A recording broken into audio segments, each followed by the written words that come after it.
You're in the Blue Ridge Mountains of Virginia, 37 degrees and windy in Blacksburg tonight, but no chance of precipitation. Kickoff coming up between the Tigers and the Hokies. Now, today in East Lansing, Ohio State won a game they had to win and play, frankly, to keep hope alive and get into the college football playoff. Kirk down 3 starters up front, but it was Fields, Garrett, and defense that got the job done. With all the questions surrounding them, whether they would play, how they would play, I really felt they were backed into a corner emotionally, came out swinging against Michigan State, really showed a lot to me.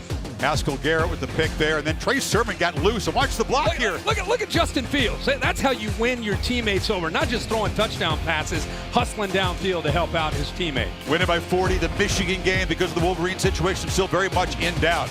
Aggies, very much a playoff team if they could get out of the Plains with a W. For a while, Bo Nix was making plays, and the Tigers were hanging around. Yeah, Bo Nix keeping the Tigers alive. Remember last week, the Iron Bowl didn't go well. Wanted to know what kind of fight they would have today. Watch this throw by Mon through the hands. Really a turning point in the game. A&M scores. Crushing play for Auburn, 17-zip. Aggies outscored them in the fourth quarter. And now they have Ole Miss coming up. Intriguing game. Yeah, A&M did probably one of their most impressive wins, other than the Florida game. That was a big statement today, late in the year for the Aggies. Irish made it official, clinched a spot in the ACC championship game against hapless Syracuse. Ian Book, another game, another big scramble for a touchdown. Sleepwalking early, not really impressed, maybe looking ahead, but Ian Book on that play right there turned things around, as you said, 3 or 4 scores in a blink of an eye. Javon McKinley had a hat trick, 3 touchdown catches. This game turned in a hurry. And is anybody more fun in the sport right now than Ian Book? Ian Book, we saw him in person last week in Chapel Hill. His last game in South Bend, fitting he goes out a winner in the way he played today. Win number 30, Ian Book will join us on the phone in the second half. BYU Coastal Carolina, the game that Game Day visited. Yeah, BYU, that was a good battle back and forth. And the Indiana Hoosiers showing some resiliency themselves, winning without Michael Penix. Tigers fans so happy that James Skalski, who missed 3 games with a sports hernia, returned last week. He is the defensive quarterback, the man in the middle. He's foaming at the mouth to get back into action.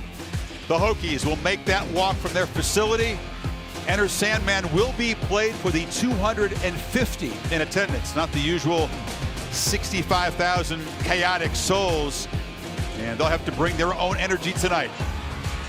This has been the Nissan pregame rush. Kickoff from Blacksburg is coming up next. But now a look inside Nissan's Heisman House.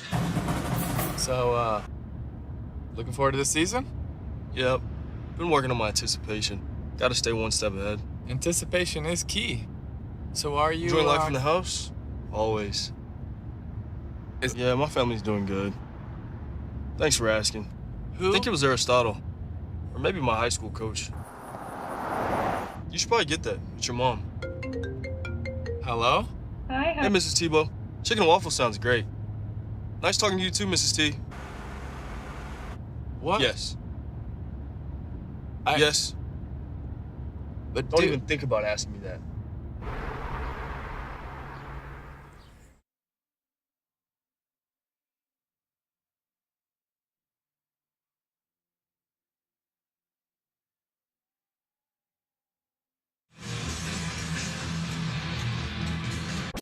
On ESPN as we continue Jim Valvano's fight against cancer.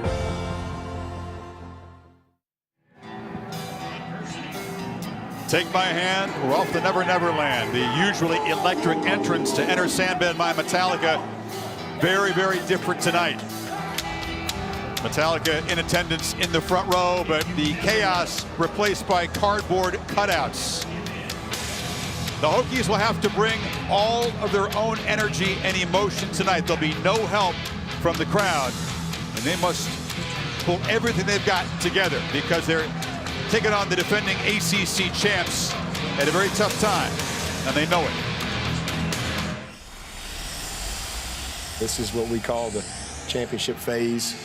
The championship phase. It's a refrain. The Clemson Tigers, champions of the ACC. One the Clemson Tigers have repeated for the last 5 years. We have the opportunity to go compete for the ACC, but we've got to earn our way there. It's about turning it up a notch. The intensity, the execution, the drive. Touchdown Tigers! To dominate yet again. It's nothing new for Trevor Lawrence or the team he leads. What a throw by Trevor Lawrence. But first, a trip to Blacksburg, where the Hokies are hungry for an upset. Hokie high. Touchdown, Virginia Tech. Championship phase is in full force. On Saturday Night Football.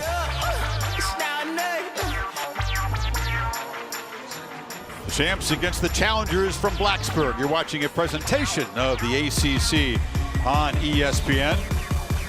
Dabo Swinney came up with the phrase, championship phase. His players fully buy in. Trevor Lawrence knows every game, every drive is precious.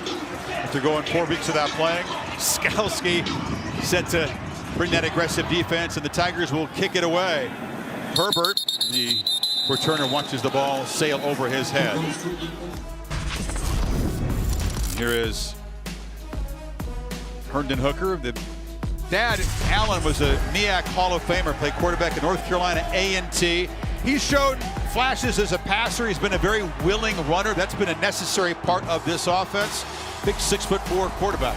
Big quarterback who can run, not afraid to run. He'll have to do that tonight to get the attention of this Clemson defense. First carry goes to the man they call Juice. Herbert had a pretty good 1,500-yard career at Kansas, but has blown out of the scene here at Blacksburg. Our Chick-fil-A impact players. Yeah, early in the year especially, doing so many amazing things. We just talked about Herbert. At some point, they're going to have to throw the ball and win in man-to-man coverage. Trey Turner, 11, the guy to watch. Chris talked about James Skalski. Great to see him back in the last week and just providing tremendous leadership.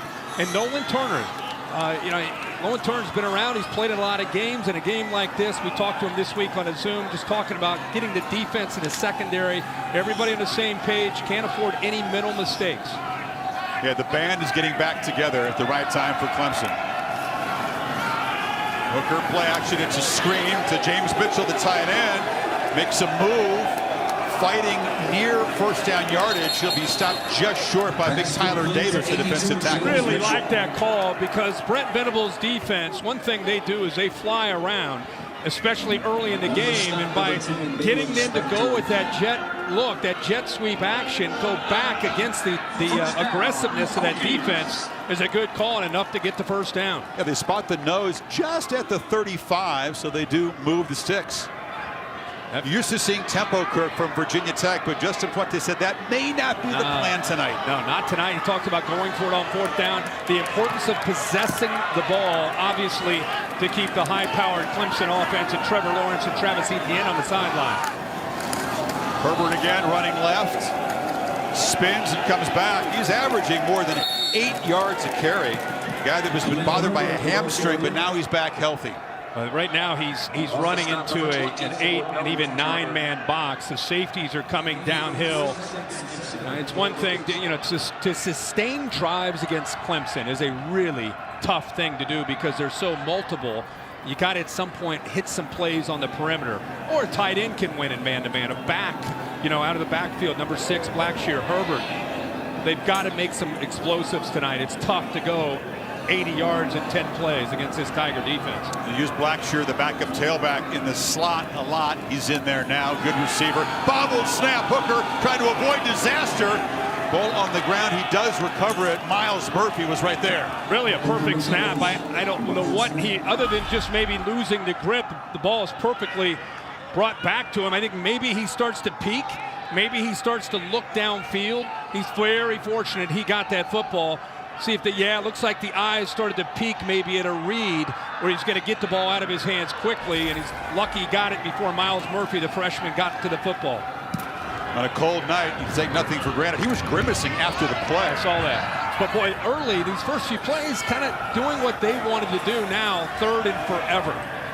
13th in the ACC on third down. Good luck needing 20.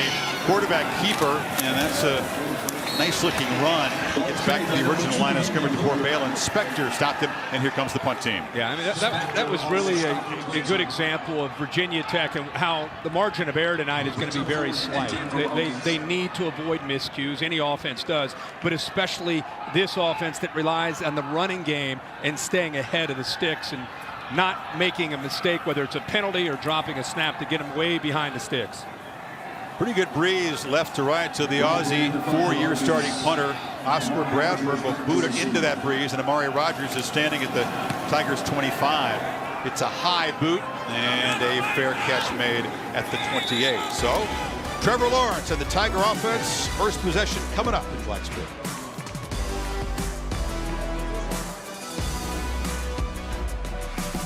Third win as a Clemson starting quarterback, which would give him sole possession of the record. Travis Etienne, dangerous receiver as well as a runner in this 2020 Tigers offense. To his left.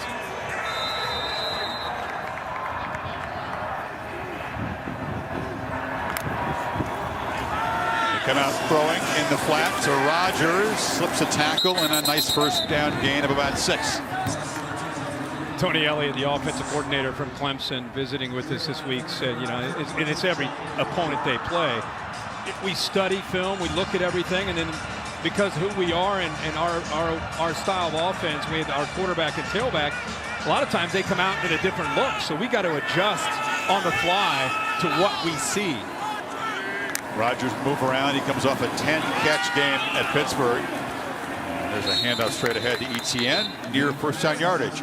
On a chilly night, a warm welcome to Maria Taylor.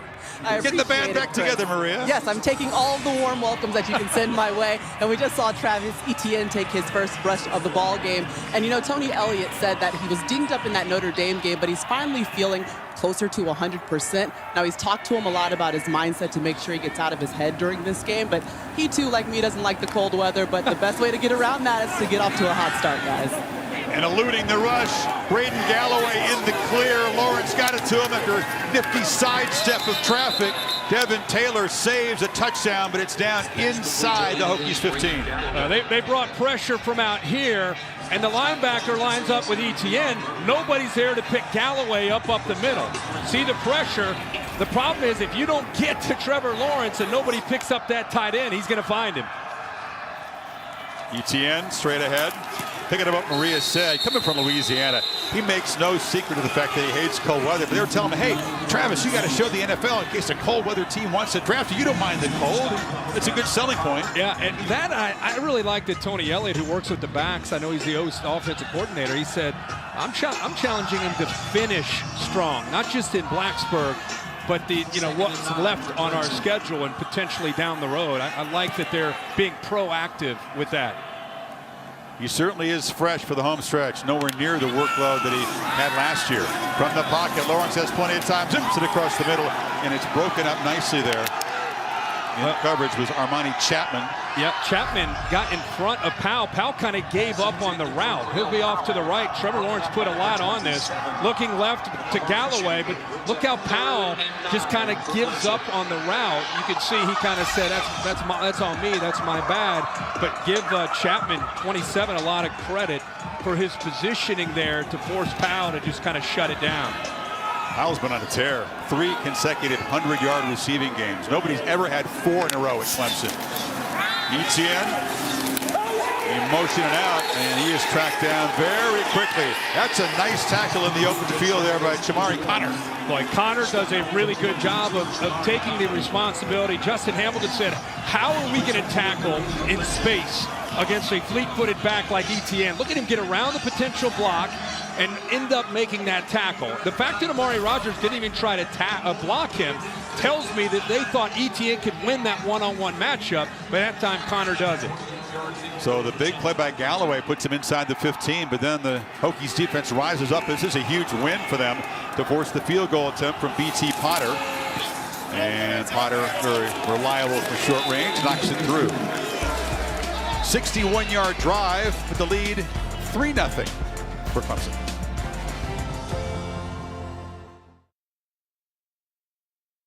Saturday Night Football on ABC is presented by Capital One. What's in your wallet? It's a Michael Vick finale in the Gator Bowl. Of course, the year before that, played for the National Championship 99 season. Lost it to Florida State down in the Superdome. That's when they really began to barge their way into center stage nationally. AT&T 5G Skycam, AT&T 5G Skycast, streaming live on ESPN3 and the ESPN app. Michael Vick just took the Frank Beamer era from a blue-collar, hard-working, we're going to outwork you type of team to an elite athlete, doing it a very different way. Potter's kicks just aren't returned, period. Khalil Herbert went from Florida to Lawrence, Kansas, had a nice career there, but then he escaped the Atlanta Tornadoes to head to beautiful bucolic Virginia, and he's been a revelation. #1 in FBS all-purpose yards, bunch of yards after contact, closing in on 1,000 rushing yards this season. They've been at a 1,000-yard rusher in a long time here. I go to Myrtle Beach for game day, and you guys put together a nice little cartoon there. That was nice. Didn't know anything about that. They made a change of quarterback. They brought in Braxton Burmeister. We thought this might happen if they need a spark. He's the guy that has missed the last 3 games, broke some toes in practice. The transfer from Oregon, also kind of a dual threat guy. Yeah, he played very well early, really known for his ability to run the football. But how about Nolan Turner coming up and making that play on Mitchell?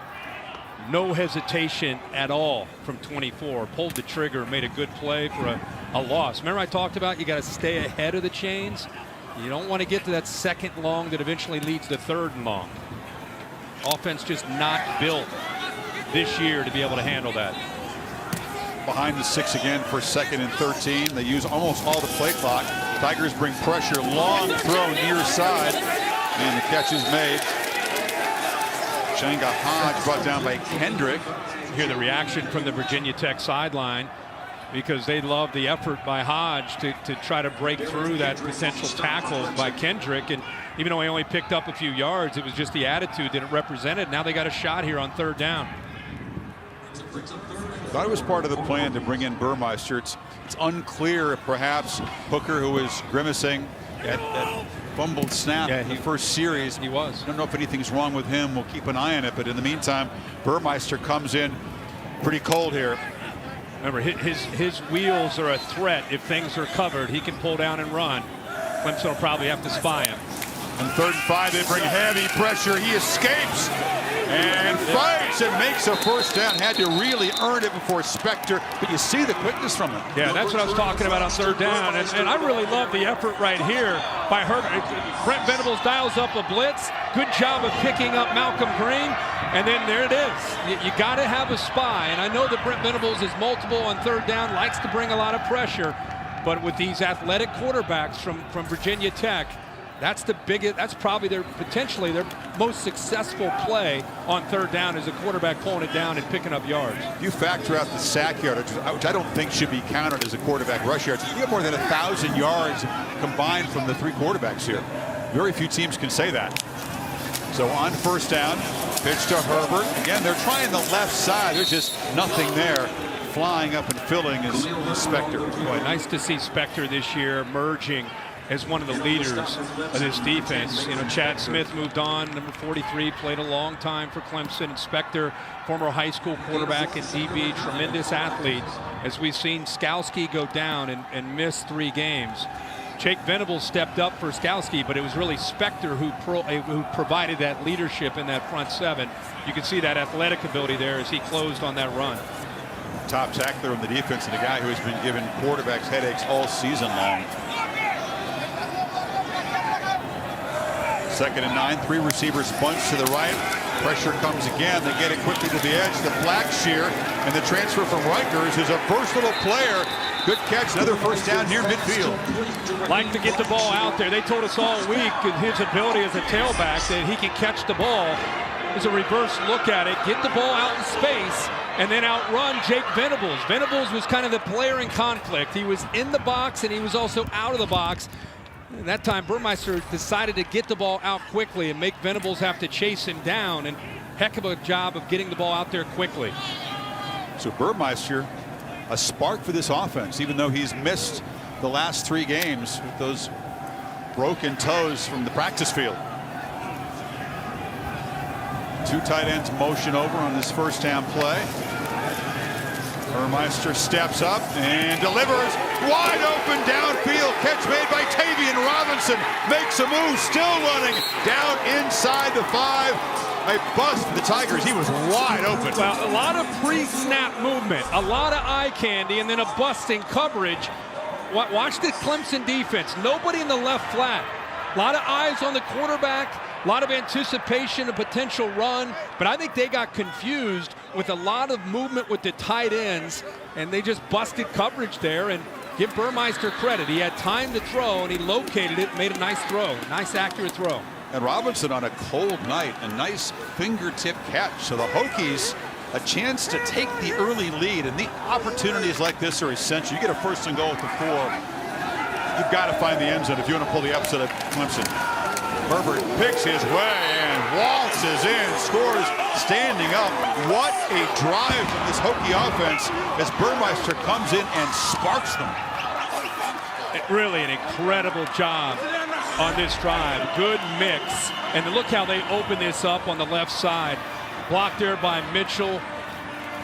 Dershaw, who's one of the top tackles, I think, not only in the ACC, but as a young sophomore, one of the tops in the country. When they get into short yardage and inside that 5-yard line, they'll run left more often, and they opened it up. Aerosol left the Pitt game early with an injury, and they suck him. He's a top 20 Mel Kiper draft board guy, one of the top tackles in the country. Herbert and the Hokies are on top 7-3. Here, aerial coverage provided by Goodyear. Keep driving from the first kickoff to the final whistle. Goodyear, more driven. Nice drive by the Hokies, 75 yards in 7 plays. Braxton Burmeister off the bench, 4 for 4 in the drive. Guy who hadn't taken a snap since October the 10th against Carolina. That's a incredibly impressive first drive. Yeah, he looked very calm considering the defense he's going up against. John Parker Romo, who booted away the kickoff specialist. And Michael Dukes with the fair catch. James Skalski not in there to provide leadership, but on the back end there was some confusion on that big pass play. Watch Joseph Charleston in the back end here. He's already kind of confused, looking to Nolan Turner for some help. Now they move the tight ends. I don't think he's real sure. He's man-to-man on the outside right here with Robinson. He respects the play fake. Now he's out of position. They lose Robinson. So man-to-man. Little bit of a wrinkle. He's confused as a young player, doesn't quite get right, and they give up a big play through the air. Kirk, it's the first time this year the Tigers have trailed with Trevor Lawrence at quarterback. They were down against BC and, of course, Notre Dame when Uiagalelei was the quarterback. This is a first for Trevor. Etienne picks up about 5. I think a lot of people have looked at this offense now that Trevor Lawrence is back and said, oh, you know, people are loading up on Etienne in the running game. But if you really study it and watch it, I think they want to get more consistent with the offensive line. Keep in mind, 4 new offensive linemen. So it's not just people crowding the line. They really want more detail and finishing blocks up front. 2nd and 5, long throw. Catch made by Powell. It's a first down. You saw the dominance by the Tigers in the first quarter. They've held 6 different opponents scoreless in the first quarter, but not tonight.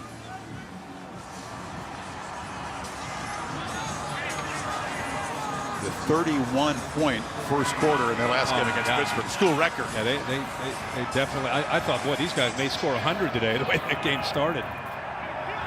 If they'd wanted to, they might have. Yeah. Play action. Lawrence has some time and launches downfield into triple coverage. There were 3 Hokie defenders surrounding Powell. No chance that time. No, they have jet sweep with Rodgers. They fake a handoff, and they're just trying to get a one-on-one matchup, trying to get the safe team Diablo out of position. You see 17 comes back, but pretty good coverage there. Murray's out there by himself without Diablo if he doesn't come back. But, oh, boy, we got the sprinklers going off here on the field. Oh, my goodness. Oh, my goodness. As if we didn't get enough rain last night. You know what? What's going on here, boys? It's 2020, Kirk. Hokie players are jumping around, I guess, as acting like a little kid, and they'll stop at nothing to try to slow Clemson's offense down here. Dax Holyfield ran over to the sprinklers saying, let's do it. Let's jump in it. It's a little cold for that. Defensive players, man, they're different mentality. They love it. You say Murray got there a little early. No flag on Powell, but he did arrive before the football. So 2nd and 10. Pitch it to Etienne, makes a nice cut and accelerates, and you see the speed of Etienne. It's a first down into Tech territory. Virginia Tech's so worried about his speed to the outside. They are running, and he recognizes it and gets back underneath that. They want to get outside. Don't get beat out to the corner. Boom! He puts his foot in the ground. Does a nice job of getting upfield for first down yardage. Last 5 games, Travis has been held under 100 yards. Then Jay Dixon spells him. Lawrence looking the other way, incomplete. It was Rogers in heavy traffic with the screen. Okay, this defense right now pretty dialed in. I mean, even if that ball is caught, you've got Rayshard Ashby right there ready to make a tackle. Justin Hamilton, who has stepped in admirably for the defensive coordinator of our generation, Bud Foster. He played for him and has had one arm tied behind his back this year with a lot of issues in the secondary. Play action, they flip it in the flat. Davis Allen, the tight end, muscles down to the 40. He's about a yard short of the first down. They use the tight ends a lot this year and in creative ways. You heard the reaction from Virginia Tech, Chris. Amari Rogers hooked a Virginia Tech defender who had a chance to make a tackle, and there was no call there. In fact, it was Chamari Connor who was trying to make a play on the ball, but unable to get there. No call on the field. Etienne back in on 3rd and a half yard. 2 tight end look. And it's Travis showing that leg drive. First down at the 33. Let's go to Maria.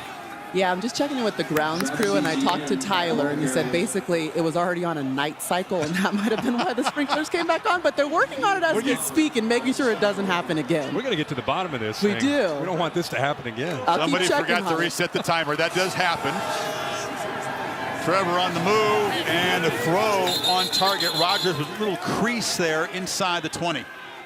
Great patience by Trevor Lawrence. He had Galloway, the tight end, in the flat, but waited for Rogers to clear open downfield and gives him a chance. Good job adjusting back to the ball. Boy, Amari Rogers had a nice year this year. 60 catches now on the season. Not much for Etienne on first down. He's had a couple 100-yard receiving games, been used in a different way, but again, for the stretch run, he's very fresh. And a good battle up front tonight is the quickness. And they're not big, Virginia Tech, but they are quick. And they'll slant, they'll angle, they'll twist against the size of Clemson. You can see already Virginia Tech getting off of blocks. They don't have to necessarily crowd the line with safeties. Extremely undersized, but they're athletic and they're active. Here's a keeper for Lawrence, gets a block, makes a cut, and scores standing up. Davis Allen paved the way as Lawrence rumbles in for his 5th rushing touchdown this season. You almost could feel it coming. They've run that play 2 or 3 times where he's reading it, and he's given it when it's been a little bit of a gray area. This time, Barno, 38 on the edge, he reads, and he kind of froze, but Trevor Lawrence decides to pull it because he's got great speed and is able to obviously get to the corner and into the end zone. The bigger the game for Clemson, the more likely you're going to see the quarterback run. It's been a tradition in recent years, whether you're talking about Deshaun Watson, Kelly Bryant, and now Lawrence for the last 3. Potter, the extra point, and the Tigers very quickly answer. They are behind no more on the scoreboard. Yeah, he's just making a read right here. You're right about the backs right there. He's just trying to decide, is he going to come down? He's kind of frozen. If he comes down too far and he feels he can get outside, he will pull the ball. It's exactly what he did. You see him kind of squeeze. That's the zone read, and now he's got a good block there by the tight end, Davis Allen. And that's the thing about Trevor Lawrence, man. They're figuring it out based on 38. If 38 stays wide, he'll hand it off. So they really don't know who's going to get the ball while they're in that mesh point until they make the read on which way 38 commits. And Lawrence has gotten better and better with that play, and then they run play action off of it, which is tough to do. Kid is a great athlete. I know he's an NFL quarterback and he can sling it, but in college football, he's dangerous running. A nice opportunity for Allen to showcase his skills. Tony Elliott's favorite player on the offense, he says. The tight end from Georgia just has a great work ethic, great attitude, does whatever they ask him, and they ask him to block that time. Herbert will not be busy as a returner tonight. These kickoffs are going to land very deep. So Kevin Nagandi in the studio for an update.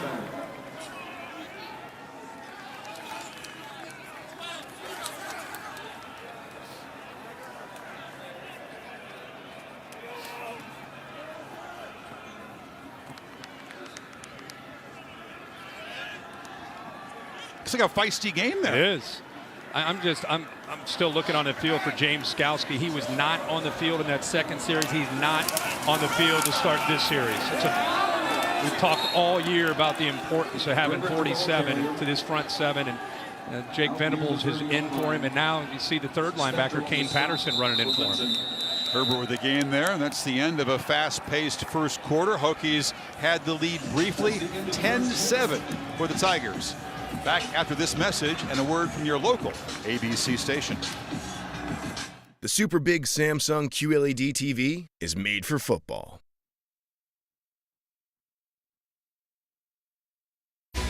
Set for the second quarter. Clemson up 10-7. Saturday Night Football on ABC, presented by Capital One.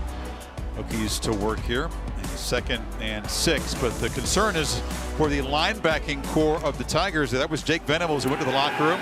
James Skalski, as Kirk pointed out, was not in there for that last series. James Mitchell, the tight end, has first down yardage. So they're down to Kane Patterson, the third string middle linebacker. Yeah, I'm very familiar with Kane Patterson. He's a big-time recruit out of actually Nashville. Great athlete when he came out, and he's more than capable. Just you lose experience.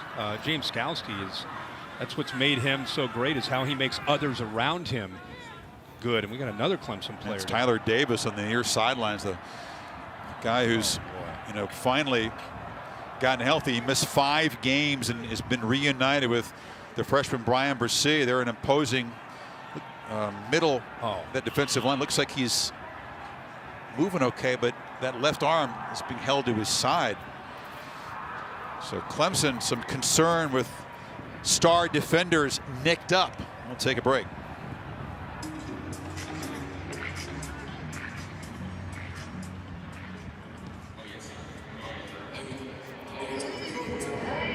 On the left there on the sideline didn't appear to be too serious. Skalski has his helmet back on, but again, as Kirk said, left after the first series. It's really unclear what's going on. He came back last weekend against Pittsburgh, missed 3 weeks with a sports hernia, which is a tricky injury that you can re-aggravate pretty easily. And other than Nolan Turner on the back end, 24, I would tell you that Skalski and Tyler Davis, because of not only their experience, they played in the national championship, the leaders, they make the guys around them better.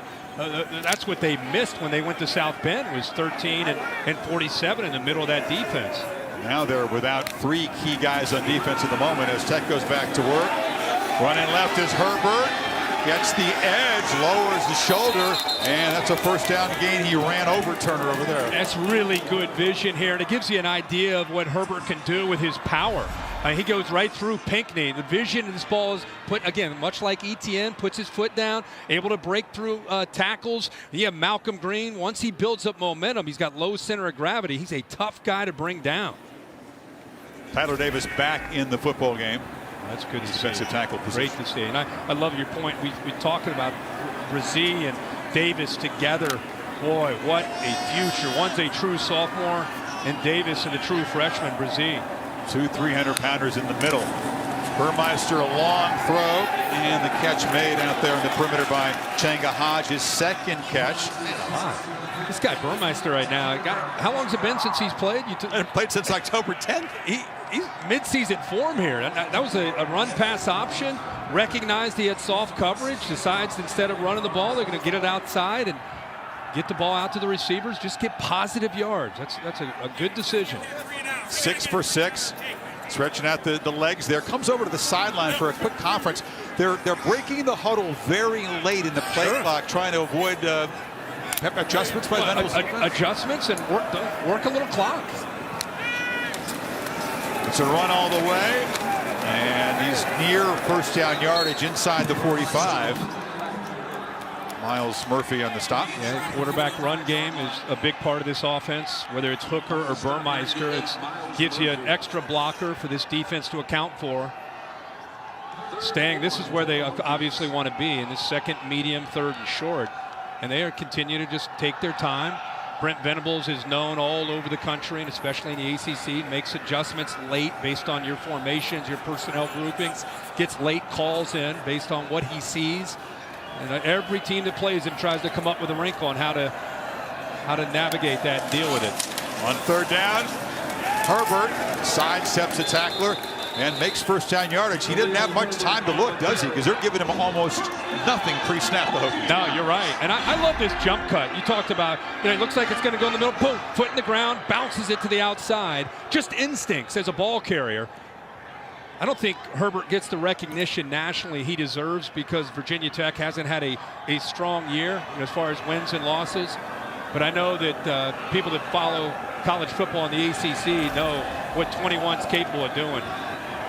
They really thought that Blackshear would be the feature back this year once they got Herbert in camp and they began to see in the practice field, wait a minute, we got something special. They didn't realize he had that kind of acceleration.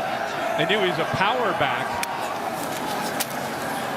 He tries to pick his way, makes another cut back to the middle, and they'll take that kind of gain on first down. This defense, when you lose James Skalski, you lose an extension of Brent Venables into the front seven. You have similar abilities with the players that replaced them, but just a world of difference as far as having essentially a coach on the field in the middle of that defense when Skalski's out there. I don't know about you. I don't know how this game's going to end. Virginia Tech and Justin Fuente, they don't look in awe of Clemson. They don't look that they're intimidated. They look like they're just out there executing their plan right now. Also bringing the fight, which after 3 straight losses, we weren't guaranteed to see that. Herbert brings the fight. He stepped out of bounds before cutting back.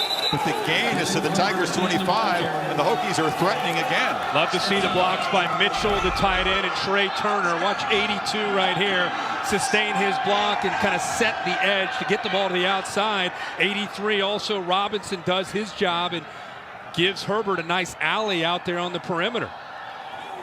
Herbert, who needed 76 coming in, closing in on 1,000 yards with 45 on his 9 carries. You keep pounding 21, you get quarterback run, maybe play action.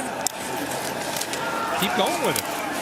That time, nowhere to run. He's just knocked backwards. It was clogged as the Tiger defense reset the line of scrimmage. Davis pushed him back. Patterson was there for the tackle. Yeah, Miles Murphy didn't allow him to get outside. He did a really nice job of getting upfield, and then you could see Kane Patterson doing an outstanding job taking the fight to the defense. Instead of allowing that defense to come up to the second level, he's coming downhill using his vision and his athletic ability. Nowhere to go that time for Herbert. That's why I thought, it's almost you're due for something. Just break a tendency, play action maybe on 1st and 10. A breather for the workhorse and Jalen Holston, the junior from Georgia, in a tailback, but it's Blackshear.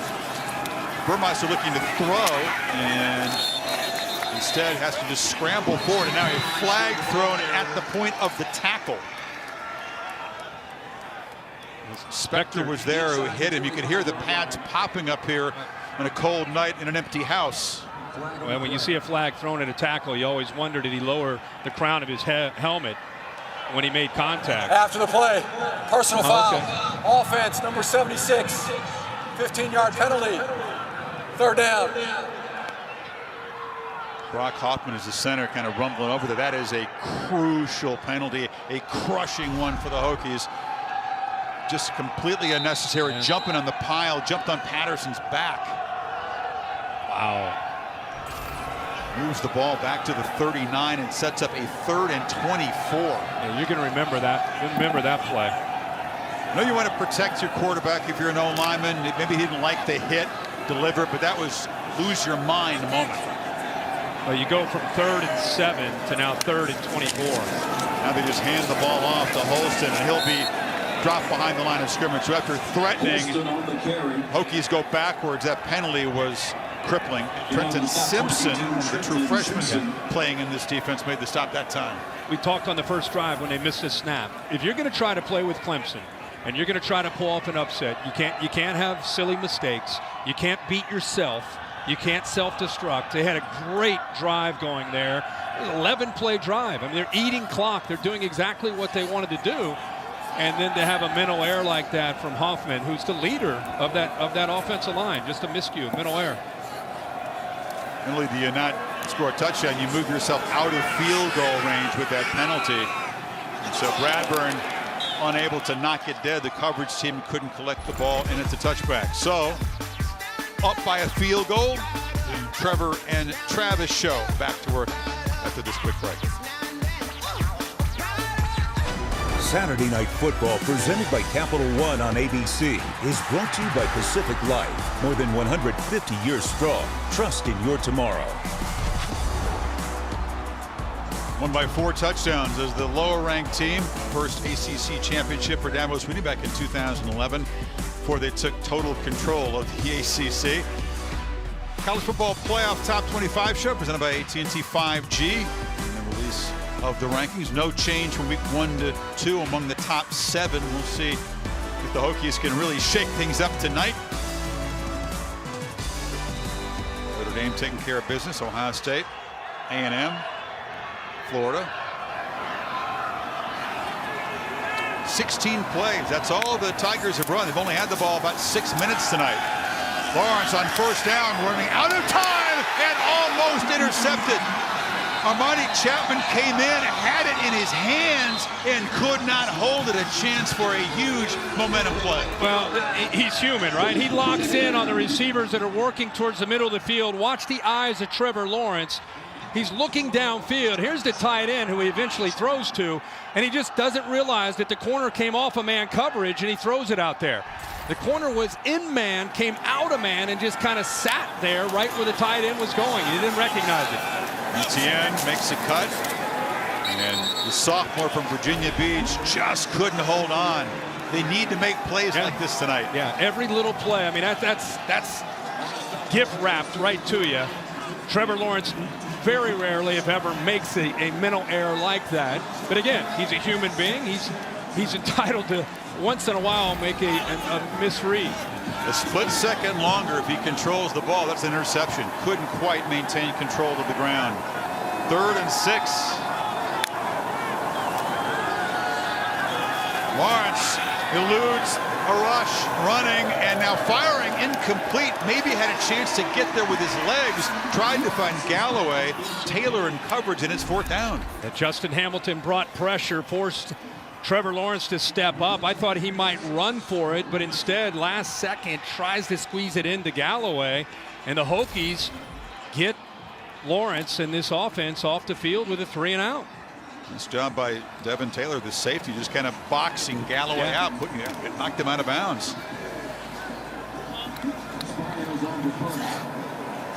They've used various punt returners, and now they've got the tight end back there.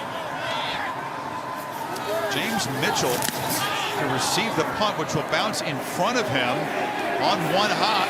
Big fella, not built like a typical punt returner. They've had problems back there returning punts. Tavian Robinson was All-American last year. He's fumbled 3 this year. All hands on deck. Hokies get the ball back. Time to check in the Bears den. Chris Felica with our Affleck trivia question this week. I'm going to give you guys a chance tonight with the Affleck trivia question. At 4 and 5 right now, that Hokie bowl streak could be in jeopardy. You're going to need one key piece of information. Let's see if you know it. Which team won the national championship and who won the Heisman Trophy? The last time Virginia Tech did not play in a bowl game. I know the streak is 27 years. I can't do the math and call the plays at the same time.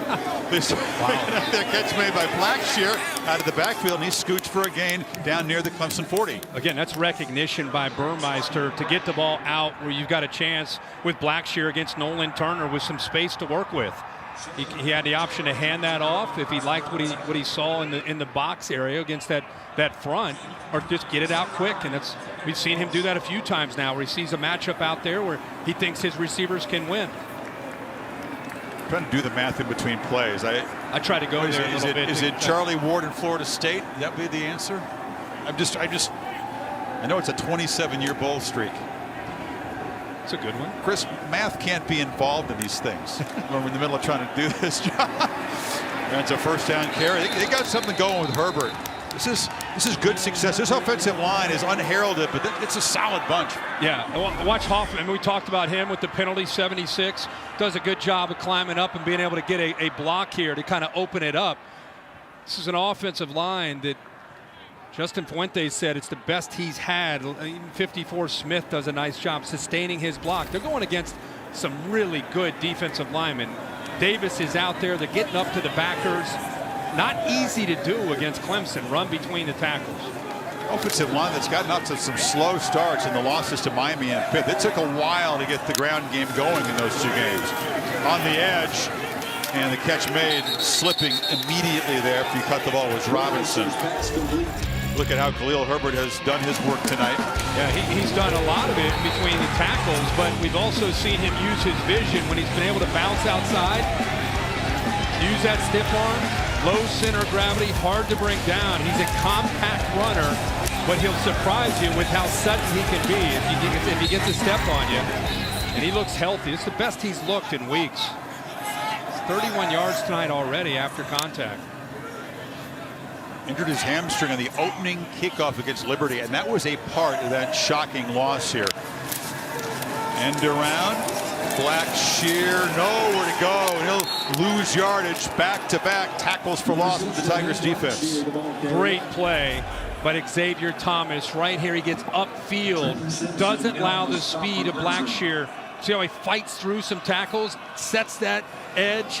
Now you let the rest of the defense be able to take away that speed. So really good job in recognizing the potential of that jet sweep and getting upfield in a hurry and not letting the speed of Virginia Tech, whether it's been Herbert or Blackshear, you take that away, let the rest of those white jerseys run to the ball. Let's see if Burmeister can make a play, Kirk. Back-to-back possessions. Hokies have been in position to threaten and then been knocked backwards. 3rd and 13. Long throw over the shoulder and over the hands of Changa Hodge, who had a step. And Hodge fourth down. He got behind Sheridan Jones. And then they take a shot, low percentage throw on 3rd down. He goes right by him, throws it where it needs to be over the outside shoulder. Just needed to put a little bit more air under it to allow Hodge to adjust to the ball. Brian Johnson's a long distance kicker. He's tried 10 in his career from beyond 50 yards. He's made 3 of them. This would just about equal his career long. He does have the wind at his back here, trying to tie the game. Drives it. It's low, and it's good from 55. Brian Johnson equals his career long, and Tech has drawn even with the Tigers, 10 apiece.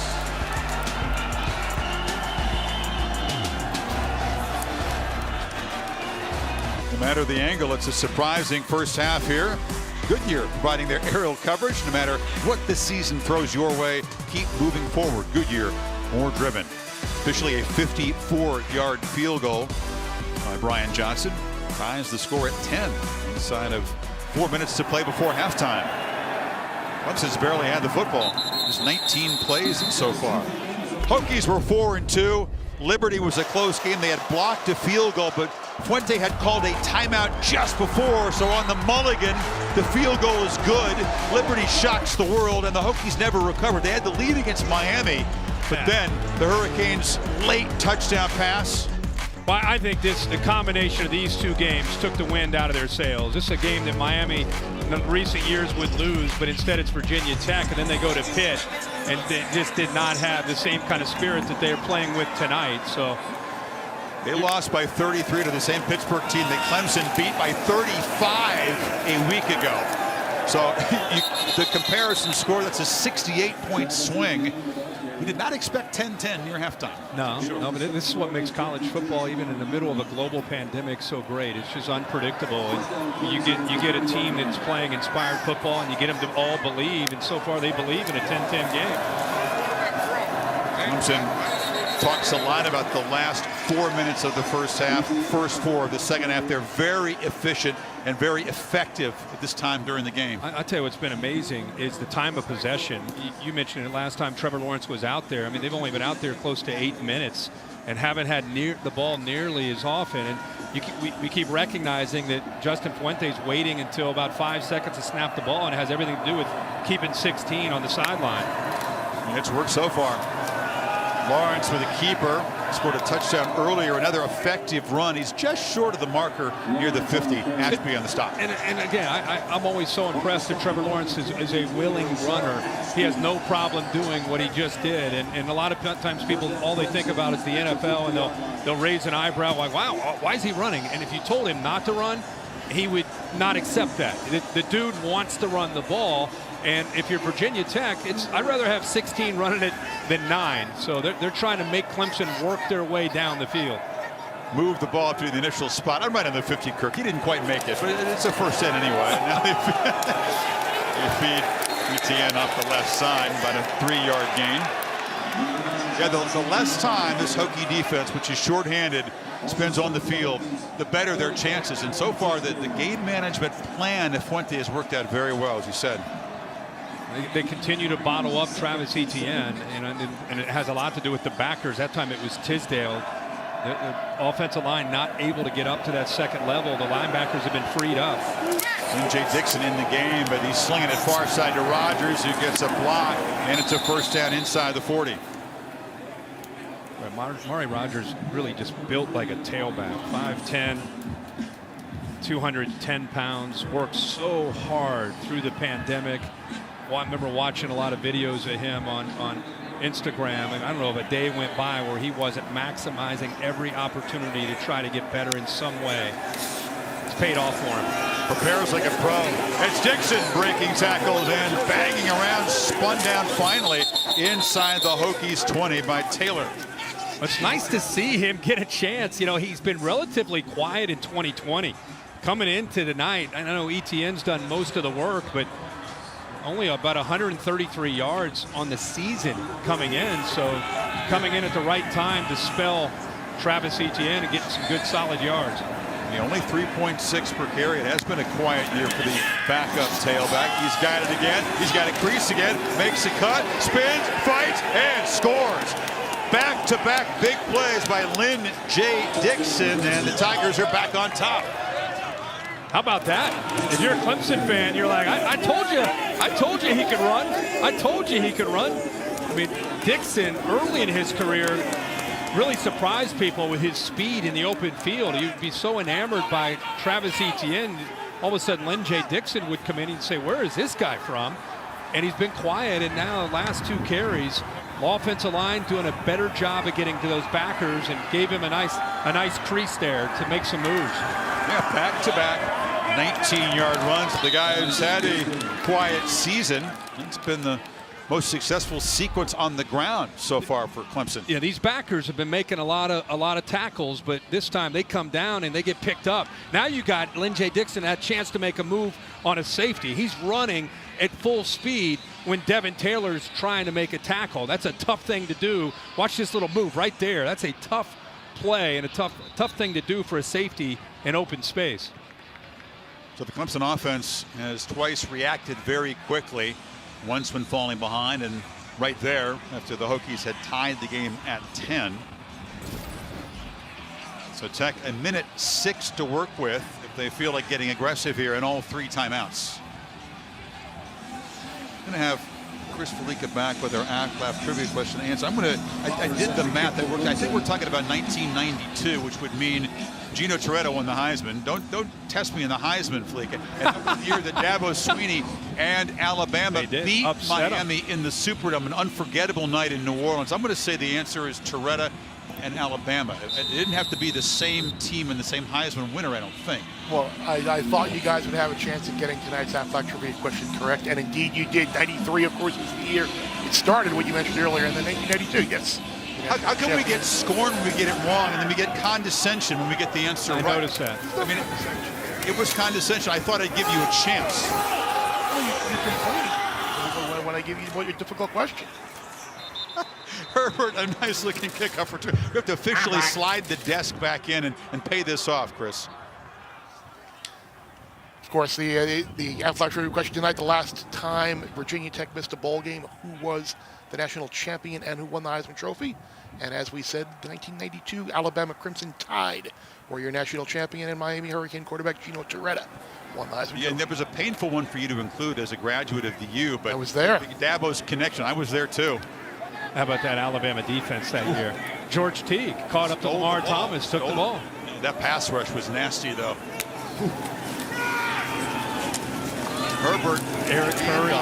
So they're not looking to press the ball downfield, at least not on first down. Final minute. Eric Curry, John Cope, Lemansky Hall, who's over here coaching with Dabo. That was a great defense. Capital One halftime report coming up. Kevin, Mark, and Booger. Update the scores and highlights. Miami, speaking of the Hurricanes, an early lead over Duke. They're interested tonight. They're hoping against hope that maybe the Hokies could shock the world, give Clemson a second ACC loss. That would open things up for Miami. They'd have to win that game and then beat Carolina, and it'd be the Hurricanes and Notre Dame in Charlotte. And a big story, James Skalski played tonight just in the first series and has been on the sidelines next to Brent Venables the rest of the first half. Herbert breaks free in the clear. Hold your breath, Clemson fans. And now perhaps they'll get a little more urgent. They got 2 seconds to throw it to the end zone. You wonder why they didn't try to make more out of this. They had all the timeouts. By the way, now you really kind of understand what Justin Fuente's saying when he says we knew he was a good back, but we didn't realize he had that kind of acceleration. Boy, that he can take off if you give him a little bit of room. Yeah, again, they had an opportunity there to sort of press it and make something instead of a couple of runs. Now they can Hail Mary.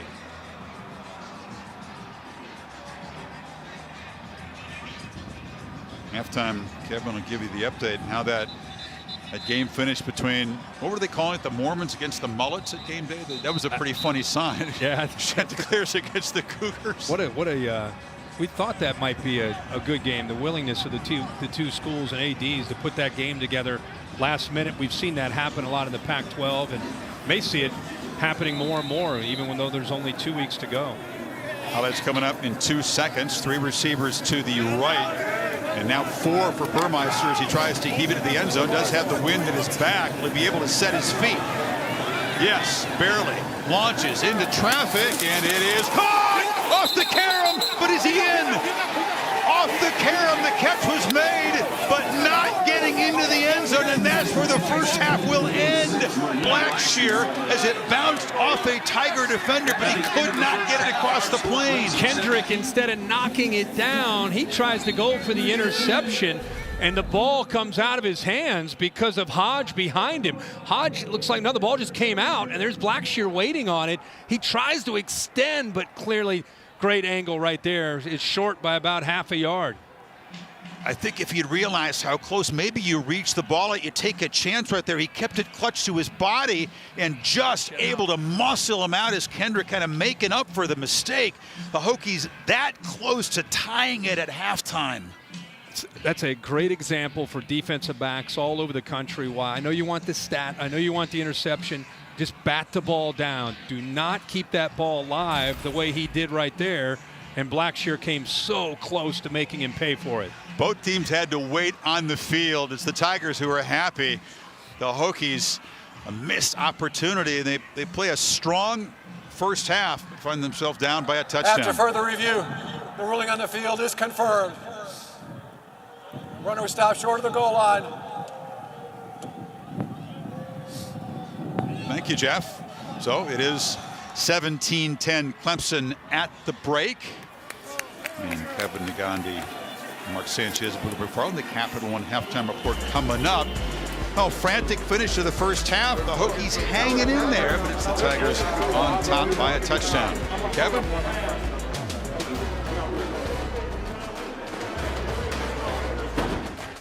Play to end the half, but how would you describe your play on both sides of the ball throughout this game? Well, offensively, really good, and we've only had 24 plays, so that's what their plan is, to milk the clock, take it all the way down, shorten the game, and keep the ball away from us. So we've had 24 plays, 4 possessions, 3 scores. We've done a nice job, got a little running game going, but then hey, we knew coming in they're a really good run football team, 9th in the country. So we got to get in here and make a few adjustments, settle down. They're running the ball on us, and they're holding the ball, getting too many first downs, and I think they punted maybe once or twice, but time of possession right now. What's the update on James Skalski's availability? He was just a little sore, so he was good to go, but they came over and said he was a little sore, and then I think Jake may have broken his arm, so that's where we are. All right, thanks, Coach. Okay, thank you.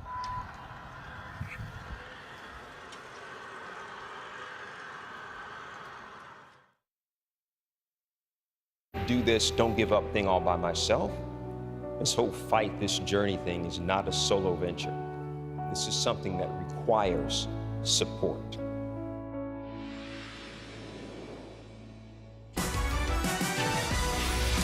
And welcome back. Saturday Night Football on ABC, presented by Capital One. This presentation of the ACC on ESPN. Clemson coming in needing a victory to secure their spot in the ACC championship game. Lead by 7 against Virginia Tech. And welcome back, Chris Fowler, Kirk Herbstreit, and Maria Taylor.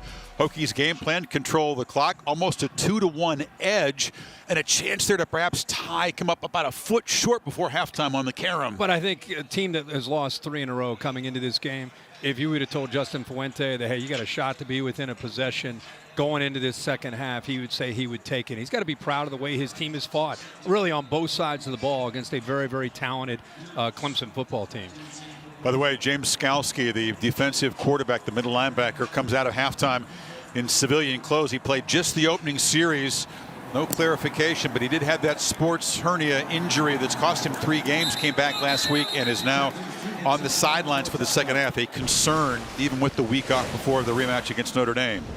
Our Pacific Life game summary. Off the bench comes Braxton Burmeister and lights up the Hokie offense. Yeah, he's done a nice job coming in. He's really played in rhythm. They've had a nice balance. We've seen Khalil Herbert get loose and make some plays, but Clemson was able to settle in, make enough plays. They haven't had the ball, a lot. Dabo Sweeney mentioned that to Maria Taylor. They've only had 26 snaps in the first half, and they came up with 17 points. And fortunate to be up in this game at this point. Etienne and a Clemson offense that had back-to-back 400-yard passing games for the first time in school history. Uiagalelei against Notre Dame and Lawrence against Pittsburgh held under 100 passing yards in the first half. And remember, that can switch in the blink of an eye. They get some one-on-one opportunities. They're going to try to capitalize and make plays downfield. It's an area that Trevor Lawrence would love to see really improve on the year, getting the ball thrown downfield. Keeps it again, and they chase him down right near the line of scrimmage. That was Amari Barno, the speedy defensive end. Barno has good speed. He's actually lined up here. He collapses down, but look at the recovery speed. He's an outside linebacker. They moved to defensive end. He's 6'6", 235 pounds. But just like Trevor Lawrence, covers serious ground with those long legs. We call him a warrior for his effort. That's a high praise from the coach. And it creates a 3rd and 9, a chance for the Hokies to get the Tigers off the field here. Clemson 1 of 3 first half on 3rd down. Chris, he's also their best pass rusher coming to the blind side. Maybe why they moved the back over. They get the snap with 3 in the play clock and throw it in the flat to Powell. Can he make 3-men miss? He cannot. He is corralled for a loss. Jared Hewitt, the nose tackle, is out there in space making the play, and it's 4th down. A really good job of show. How about the athletic ability? You know, say that again. You got a nose guard running out, making plays. You got a linebacker in Holyfield. But what the plan was there is don't play man. Play zone. Keep it in front of you. Make him dump that down and then rally to the ball. It's exactly what they're able to do there on 3rd down. So James Mitchell, the tight end, taking a turn as a punt returner, had a nice return in the first half. Won't get a chance here because it's a bad kick. Spire is a reliable punter, not one of his best. Maria? Well, Chris, you guys have mentioned Braxton Burmeister, and how about this? Justin Fuente said he was only coming in for a series just to give Hooker a little bit of a breather, but he performed so well that he continued with them. As for that defense, he says, we know that Clemson's going to be explosive, but we got to find ways to get them off the field. I have heard Justin Hamilton, their defensive coordinator, telling the defense repeatedly, no one will play harder than us. Just stay disciplined. How about that, Maria? You come in for an audition. You think it's going to be kind of a bit part. You end up knocking it out of the park, and a chance to play perhaps a starring role tonight for the Hokies here. Herbert's been busy, bangs off a tackler and falls forward for about 4. Take a look at the Taco Bell Liv Moss moment. The close call from Blackshear off the carom of Kendrick. He throws this a Hail Mary into the half, and Kendrick, instead of knocking it down, goes for the interception and right into the hands of Six, who's waiting right there. Reach the ball for the playing young man. If he only knew where he was. Oh, less than half a yard from the goal line. There was almost a touch of like resignation when he was knocked out of bounds there at the 1. Look at how they're taking their time. They're waiting till 15 seconds on the play clock till they break the huddle. In motion, 2 tight ends around. The Tigers are chasing and adjusting and not quite set at the snap, but they fill very quickly, and that's Miles Murphy. Is that a big game along with Spector? 3rd down coming up. Boy, Miles Murphy has a bright future and is showing what he can do as a freshman this year. They run away, and look at that speed. You know, usually you run a split zone, maybe bring a tight end or an H-back on the other side to take him away, or you don't expect a big defensive end at 275 pounds to be able to chase down a running back like that, but it gives you an idea of what he can do. They do recruit pretty well, don't they? And these guys have gotten a chance to play a lot, these young players, because of the guys out in that Clemson defense. On 3rd and 6, it's a screen, and Herbert's not going to be able to fight free. Gets just a yard. Nolan Turner, the safety leader back there, corralling him. Turner does a good job of just eyeing it. Really a good job on Brent Venables dialing this up. A lot of movement. Nolan Turner's right here, but once he sees that motion, he has an idea of where they're going to go with that ball, and he's able to sniff that out. Didn't have really a chance. If he's not there and making that play, he got 3 offensive linemen against 2 other defenders. So good job, good heads-up play by Turner. So good field position for the Hokies. They can't cash in. 3 and out. Bradburn, a low snap. Just gets it away. Was it partially blocked? It's going to be now returnable.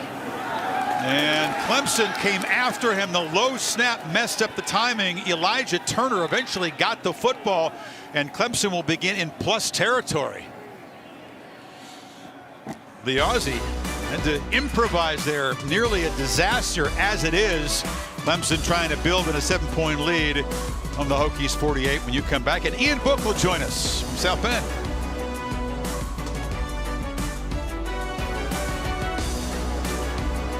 A 10-yard punt, but Bradburn actually did well to avoid getting it blocked. As it is, Tigers in plus territory, trying to add to a 7-point lead. Second possession of the second half, and it's Etienne who's muscled back by Barno, starting to impose himself on the edge. A yard loss or 2-yard loss. Well, they run a counter away, and you just got to be careful doing that with the length and the speed of Barno. And nobody picks him up, and it's pretty easy play for him. As talented as Etienne is, as soon as he got the ball in his hands, he had 38 to deal with.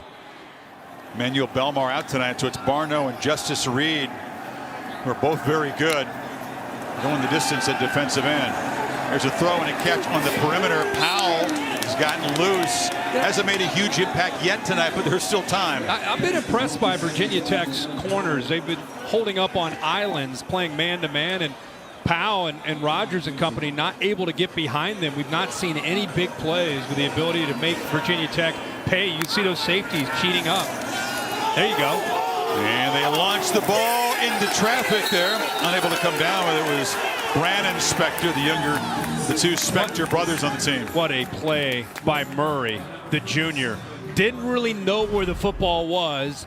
Gets a little bit lost, but he reads the receivers, and when the receiver goes up for the ball, he went up for the ball and knocked the ball away. Perfect timing. That's what you got to do. The safeties are going to cheat up. You got to try to stretch the field and take some shots. Fake it to Etienne, flip it in the flat. Allen bounces off a man, now he's knocked down at the 31. Talk about limiting the big plays. Hokie defense did a tremendous job in the loss to Miami. The Canes game-winning touchdown was the first play of 20-plus yards. Before that, they had smothered Miami's big play offense. Yeah, and I think, you know, this style of defense, again, Justin Hamilton, the new defensive coordinator taking over for Bud Foster. I mean, he ideally, if he had experience in the back end, he would play that aggressive quarters that Bud played for years and man free. And he's had to kind of pick his spots to do that. Tonight, they've rolled the dice a little bit more and playing aggressively.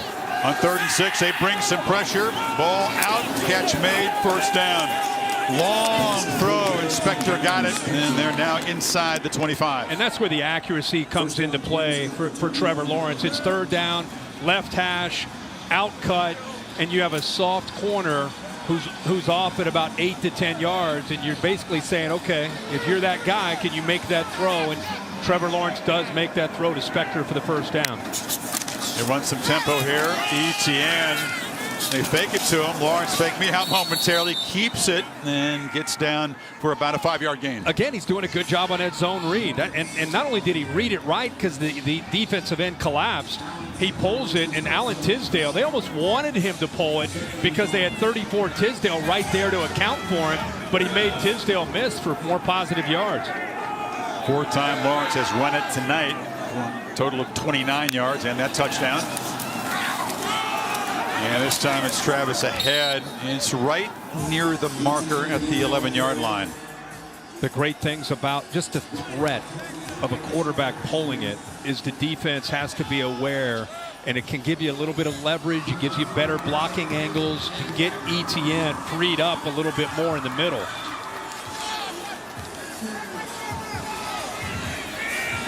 Again, those corners are out there on islands.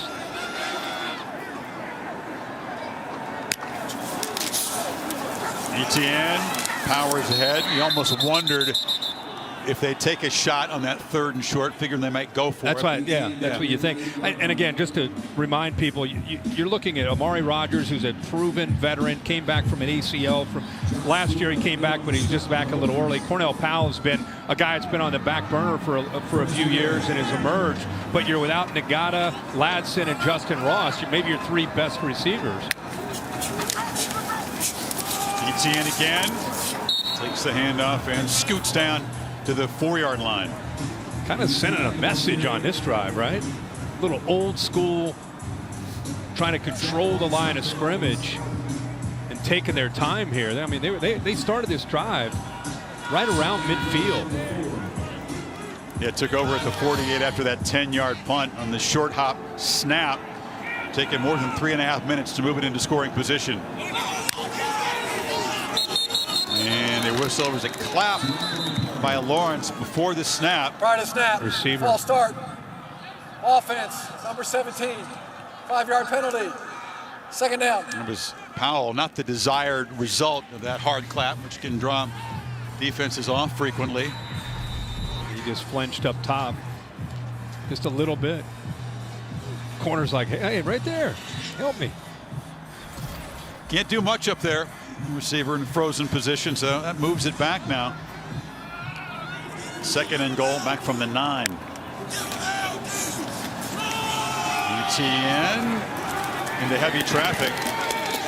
Would Lawrence have been better served keeping that one? There was nowhere for Travis to run. They did a good job of making him hand it, and then they were just kind of slanting the defensive line towards the field. There's just nowhere to go. ETN showed as much patience as he could, just kind of waiting to knife through and find a crease. But again, this defense holding their own. Love how they undersized group, slanting and angling and taking some chances, which you have to when you don't have those behemoths in the inside. Now, where will Lawrence find the matchup he likes here on 3rd and goal? 2 tight ends in the game. Well, the hands of Amari Rodgers down here are always reliable. Slot right is Rodgers. Lawrence looking across the middle and throws an interception right into the hands of Diablo.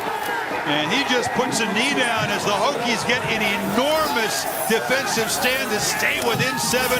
A mistake by Lawrence, a rarity. Diablo is starting his 34th game. Watch him read the eyes. He comes out of his position. He's supposed to be here, but instead he looks at Trevor Lawrence, takes a chance, comes over and helps out. He's not supposed to be there. Remember when Ed Reed used to make plays like that? Troy Polamalu do things that you wouldn't expect him to do? That's what he did and made a huge play for the Hokies. Just tell Siri, show me college football rankings. Capital One bringing you the CFP rankings, which were unchanged after week 1. So far, none of the teams have lost that are in that top 7. But Clemson still in a battle here. 7-point game. Alabama as bad as they want it to be over LSU tonight, pretty much. They fake it to Herbert. Burmeister on the run, and it's broken up. A couple of flags fly in the offensive line area. It's 2 down. Jeff Heiser hasn't been terribly busy tonight. Just 1 penalty on each team before this. Personal foul, shot block, offense, number 76 and 60. Penalty is half the distance to goal. 1st down. Hoffman and Zanzi combined. That'll set him back to the 10-yard line. Push Virginia Tech back. Diablo's here. Galloway works here. What's impressive here again is how Diablo just kind of senses this. He feels it. He reads the eyes, comes out of his spot, and makes the interception. Trevor Lawrence never even felt him. He was reading to his left. He saw Galloway break free. He's thinking touchdown, and that's a great angle. 17 jumps out of nowhere, comes up with a critical interception right now in a one-possession game. I call Diablo a coach on the field. That's how savvy he is. And up and around here. And it's ball's out. Ball came loose. Clemson recovers at the 13-yard line. Mario Goodrich fell on the football. And a crushing turnover. Yeah, I think Miles Murphy, when he made contact with him, knocked the ball loose. 98 right there. See his hand on the ball. See if he rips it out. Yep, knocks it out right there before the knee touches. It's on the ground. And now you got Clemson all over that. The corner, Mario Goodrich, gets on top, as he said. Now Clemson, after the interception, they get a turnover of their own, and they get the ball right back in the red zone. Thank goodness. Diablo, who made a crucial saving play. Now the defense is under pressure again. Tigers from the 13. Lawrence has still got it. Gets a block on the edge, just shoving people out of the way as Galloway, and a nice gain. But they have been running this play a lot. And Virginia Tech continues to give Trevor Lawrence the keep read, and he's happy to do that. He carries. He's up to about 6 carries now on the night. Thought he may have carried it a little bit more than that.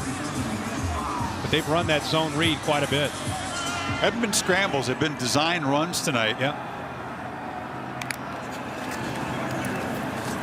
He's got it again, and he's going to score for a second time as a runner.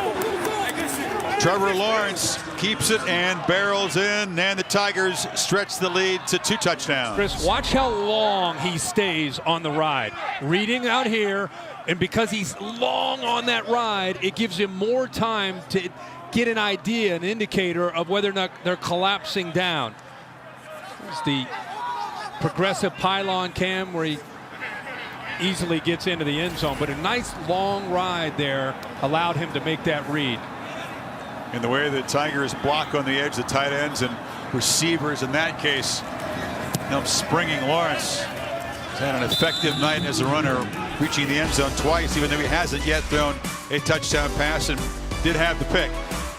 24-10, the defending ACC champs closing in, and a return trip to Charlotte.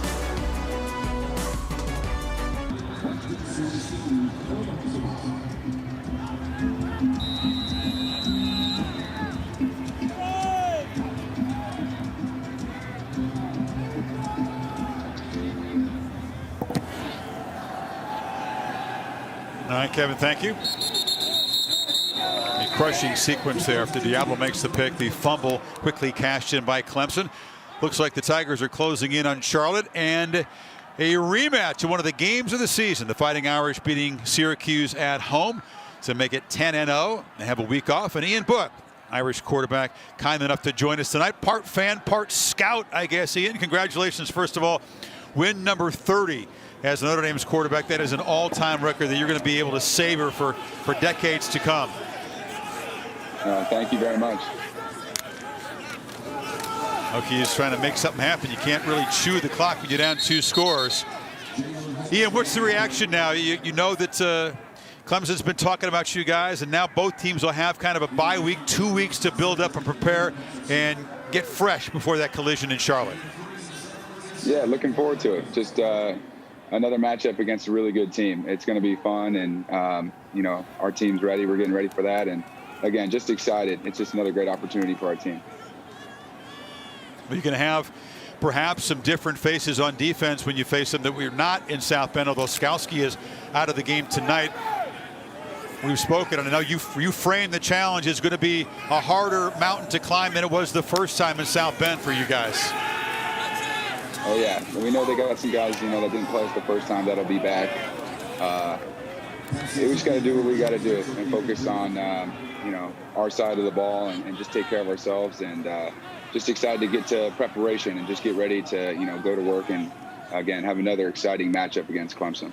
Ian, you obviously been a quarterback in South Bend for a long time and have played on some teams who I'm sure you love. This year's team seems to have not just you and the playmaking ability, just when we watch, it's like an edge, just a little bit of streak of nastiness to them. That's the outside looking in, what do you feel is a little bit unique or different about this team? Yeah, I think it just started, when COVID first hit. This team's just got a lot of grit. We didn't even know if we were going to play. And, this team just never shied away. And everyone was putting in the work and just hoping that we would be able to play. And, we have been. And we've been making the most of it. And it's just a fun team to play with. A lot of grit and never shying away. And just so much fun out there on the field. Everyone's laughing, having a good time. Just exciting to be out there with them. It's Bentley on the sack there, and the Hokies will have to punt it back to Clemson.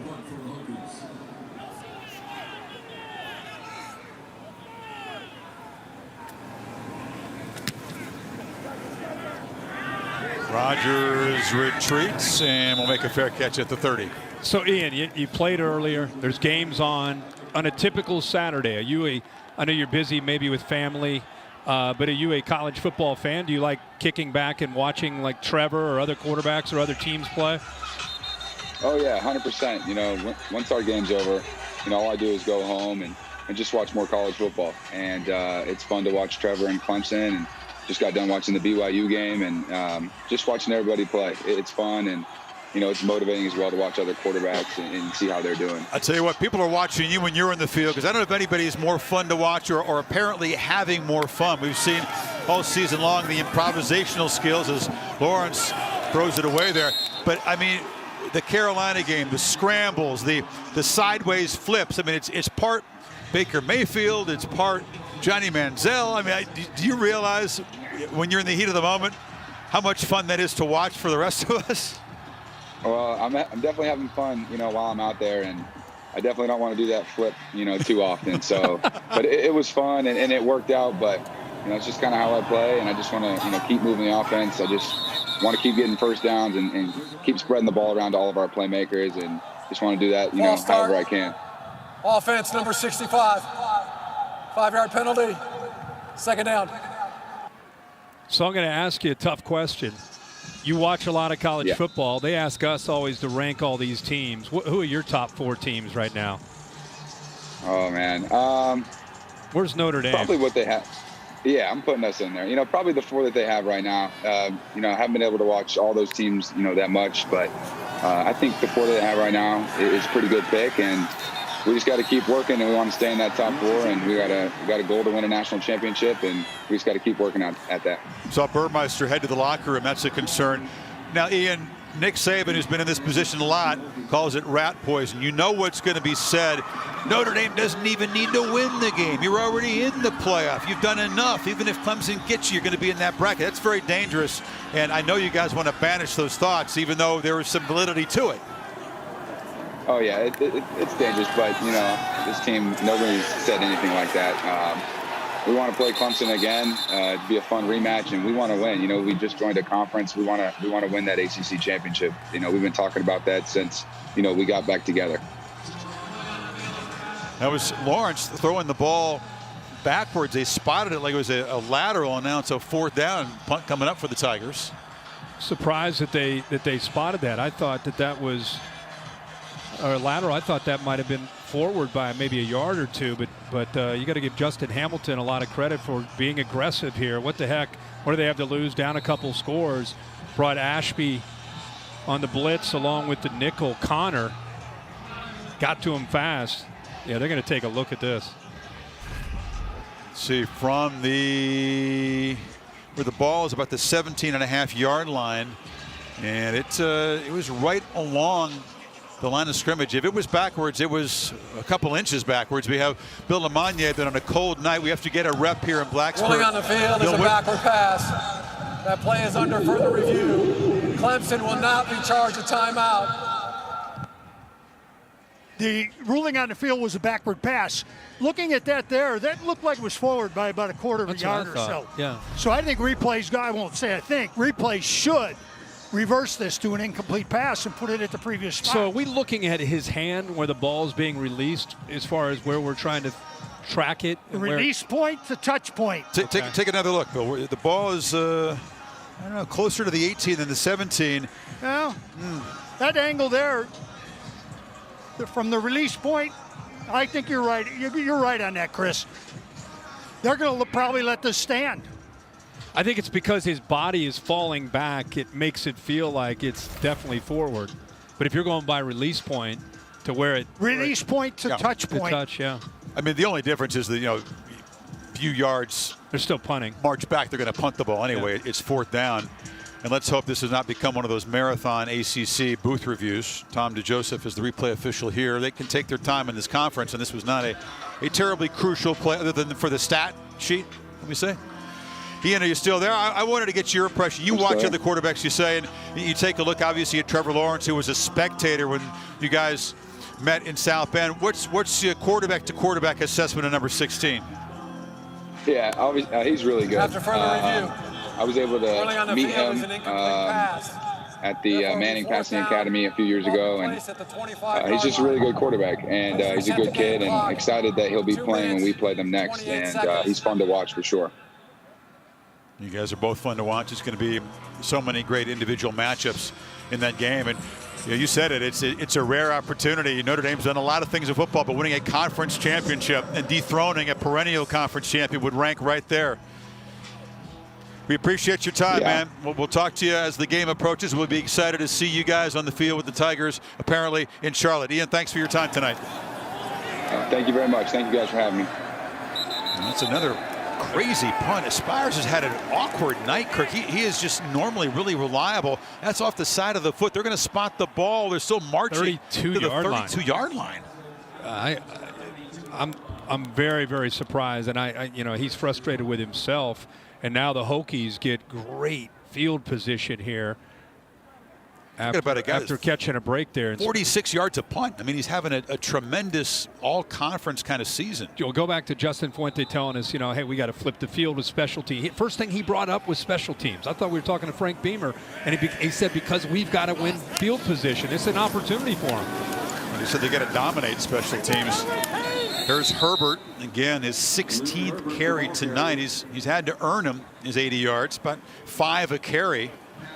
See Kane Patterson in there making another tackle. Kane Patterson in for Jake Venables, who was in for James Skalski. And again, I've told you earlier that Kane Patterson, tremendous upside. The young sophomore, very, very athletic. Out of Nashville, 6'1", about 225 pounds, can get sideline to sideline, but I think it's just a matter of getting reps and getting more and more familiar. And this is obviously helping with his maturation and his growth. Again, Hooker back. We told you Burmeister headed to the locker room. He fumbles his snap, coming in cold, and it's scooped up. Kendrick with a convoy. Can they chase him down? He gets to the end zone. A scoop and score for Clemson. 68 yards and a crushing turnover for the quarterback who came off the bench cold, hadn't played since the first series. Remember the first series, he struggled with a snap that was perfect. It was right to him, and he, for whatever reason, dropped the ball. Same thing happens here.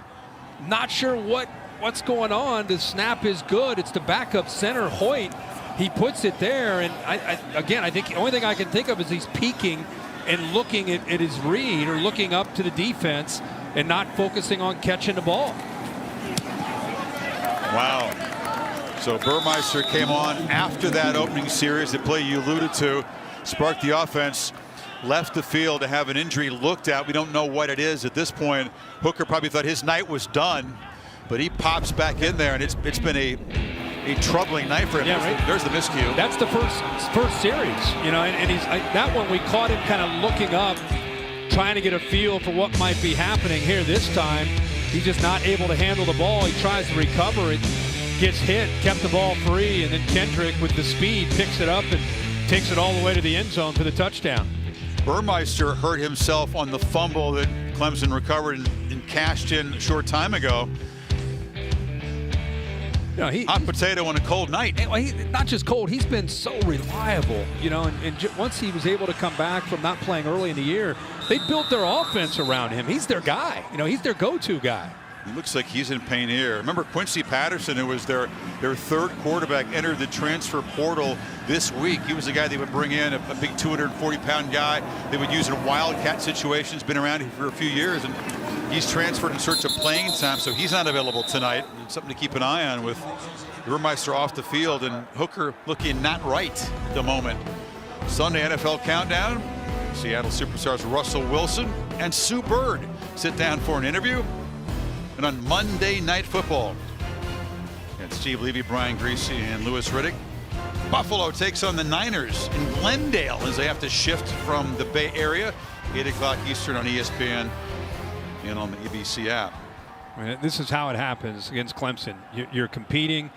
You're right there within a possession, and all of a sudden, a couple scores later, you're down 31-10. Move it off inside. Good. Knox Kadum, number 12, in a quarterback. Now, here's what happened to Burmeister. That fumble, his knee twisted at an awkward angle there. I don't know if that's the source of it. Lost the football. That was a sack there where he was still trying to be in the game, but yeah, a little bit of an awkward twist there. But we have, you mentioned Patterson no longer with the team, so you've got Knox Kadum right now, who steps in. He could not have expected to play tonight. Remember, he's 4th string until this week.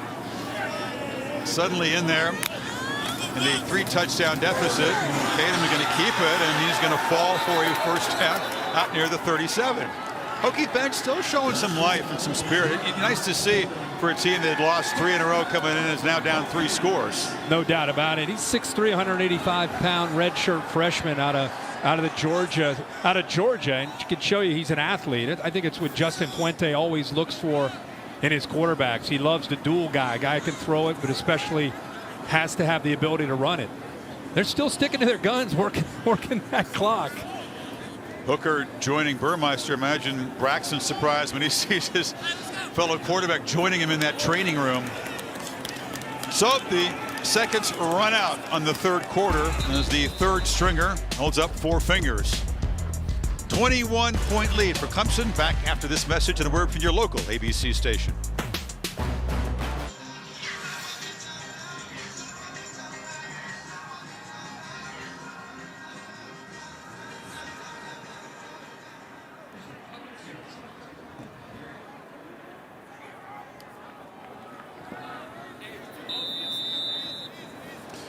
Half 100 almost at halftime. Look out. Not letting up after last year. No, don't expect a lot of throttling back if that LSU celebrated Tuscaloosa. So Knox Kadum, his first snaps of the season, won a couple of state titles at Rome, Georgia High School, but did not expect to see action tonight. No, I mean, if you went back and there's Burmeister, who is back from the locker room. Doesn't look like he's potentially available at this point, but if you think back where Kadum might have been 3 or 4 or 5 weeks ago, and now here he is. How about like 4 or 5 days ago? Right. Before Patterson enters the transfer portal, he's 4th string. You figured, no way. How many reps has this guy got? Probably running scout team with the starters, no doubt. Now he's playing against Clemson. Herbert, nowhere to run to the right, cuts back and will lose a yard, hemmed in by Xavier Thomas and Turner. A flag is out.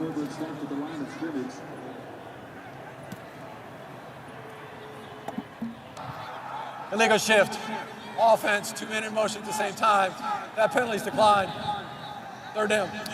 Well, during these challenging times, ESPN and the V Foundation, the fight against cancer has not stopped. If you're able, please support cancer research by visiting v.org/donate. 100% of what you give goes to cancer research.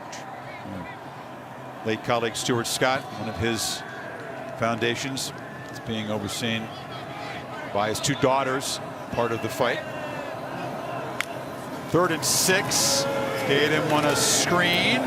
Catch made, and fighting for yardage is Robinson, and they will move the sticks out near midfield. That'll feel pretty good for this young quarterback who never expected to see snaps at all this season. Will still be given a redshirt year, no doubt. Yeah, I mean, he looks pretty well prepared for a guy that, thought probably wouldn't have a chance of getting on the field. So give him credit in his preparation. But I really love to see Robinson make some effort there after the catch. I didn't think he had a chance to get to that 1st down, but gets there. Hand off to Herbert, who's gone over 1,000 yards in his one and only senior season in Blacksburg. He's approaching 100 yards tonight. 93 now. Continues to be a good battle in the trenches. That time, Luke Tenuta, who's the son of John Tenuta, who was just a big-time defensive mind for years and still is, still working with Cincinnati. His son there with an outstanding block on the right side. Opening things up pretty good. I mean, you know you're going to either get a short pass or a run. They're loading up near the line of scrimmage, and they're still finding ways to get some yards. Some backups in there for the Tigers defense. Herbert navigates through heavy traffic and, as you said, continues to fight. Sets up a 3rd and 2. Mike Jones Jr. tackled him. And we were just talking with Ian Book about taking on this Clemson team in a couple weeks in Charlotte. Skalski, we'll have to see. Hopefully he's going to be okay. He had that sports hernia that kept him out for a number of games. But we're seeing Tyler Davis fight through some discomfort. He clearly is not at 100%. Mike Jones, also another guy that's been dealing with some injuries, has not been able to be at 100%. Great to see 6 out there on the field playing the entire game. Landon Zanders, the safety, unable to go again. Tatum carrying all the way, runs right into the teeth of that Tigers pursuit, and they knock him down for a loss.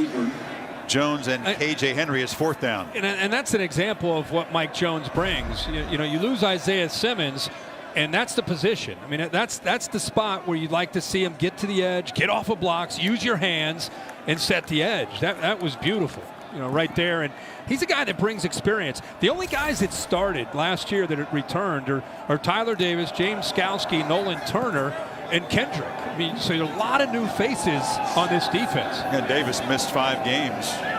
On 4th down, Tatum tries to make a play, rolls in the direction that he's got 3 receivers, escapes the rush for now, and not for long. He'll be knocked down, sacked on 4th down, chased down by Avante Bentley. Nice to see both these younger linebackers. Kane Patterson actually forces him out. Watch these backers fly on 4th down. 17 right there, almost comes up with it, and then Bentley finishes it off right there. Tigers take over, 11:06 to go. 250 souls witnessing this game tonight. Coverage from above brought to you by Goodyear. To reach the end zone, all you need is drive. Goodyear, more driven. Lynn J. Dixon is the back behind Lawrence. And the Tigers take over at midfield, and Trevor looking to throw, takes a big shot, delivers a downfield ball, and it is dropped. A flag comes out. Powell hit in stride, could have walked in. There is a flag in the secondary. I wonder if Powell maybe pushed off to get separation near the end of that Pass route. interference, offense, number 17, 15-yard penalty. Good spot. He's got long arms and used one of them there. Yeah, I don't know if that was in the back of his mind. You can see a little bit of hand jostling, and then at the end, a little push right there. Tough to see from that angle, but he clearly pushed to get that separation, and then ends up just dropping a ball. You know, that's an area that Clemson wants to keep getting better, is their vertical passing game. Without Ross this year, Ladson and Ngata, the longer receivers that can get downfield, they haven't been available much. Powell's been that guy. Joe's another guy. He's in now 11 who can become a vertical threat. But down the road, they're going to need to hit those. Yeah, good point. Got to be able to stretch the defense vertically. Powell has been really a testament to a career role player, kind of waiting behind other talented guys. But now that he's the guy, has worked hard, the light has come on, and he's played exceptionally well. The Nissan Heisman Watch. Numbers are updated for Trask and Fields in their victories. Mac Jones having a big night. How do you sort of rate this unusual Heisman race? Guy playing different numbers of games. Are you going to go with the best player, and are you going to go with the best year? That's what you're going to have to figure out as a voter. Another downfield shot of Powell again. This time no interference, no drop. Touchdown Tigers, as they do plunge the knife in to the Hokies with a deep shot. And Powell, after a quiet start, makes an electric play deep in the 4th quarter. Well, we just talked about you got to make people pay. Look at this. Look at the boxed area. You have the safeties up tight. You get one-on-one at the top. A guy like Trevor Lawrence with Cornell Powell's got to make them pay for that. It's basically, can you win? Can you get behind the corner And can a quarterback put the ball in the money? And when you got Trevor Lawrence, you've got to be able to do that. And teams have done that this year. They're loading up against the threat of this Clemson running game. And Clemson this year has made them pay for it more often than not. It's a 65-yard touchdown. So Powell now 4 catches for 90 yards, trying for a 4th consecutive 100-yard game. No Tiger receiver has ever done that. Saturday Night Football on ABC is presented by Capital One. What's in your wallet? And in part by Pacific Life. More than 150 years strong. Trust in your tomorrow. Pretty creative with the cardboard cutouts. The Corso front row seat with some of the guys from Metallica just over to Lee's right there. Tuesday night, the College Football Playoff Top 25 show. Kirk, Reese, and the gang, presented by AT&T 5G. Exclusive reveals of the rankings. Weekend and Bernie's. Wake them up. See what the T-shirt. Remember the T-shirt? Oh, yeah. I don't know what a Hokie is, but God is one of them. 4 touchdown margin now. The All-State bus was here. Kirk, what's your All-State protection spotlight? Well, you know, I think that it's important to be able to recognize quarterbacks that make this kind of effort downfield. Trey Sermon is doing his job, but look at the quarterback, Justin Fields. Look how many yards he goes to help out. I said in the open, that kind of effort from a quarterback is more impressive than throwing for 5 touchdown passes. That's how you win your team over. Great effort by Fields to help out. Even though he's probably going to score, it's more about what that represents. No doubt. Hand off to Jalen Holston. Well, the game plan hasn't changed. Just still going to grind the ground game and work the clock here. That was effective for a while. And that's the last guy they want to see down. Christian Darrisaw, their best offensive lineman, one of the best tackles in the country, who left the Pittsburgh game last time, is down. And we'll take a break while they help the big fella, we hope, to his feet. These two schools will meet in basketball 10 days.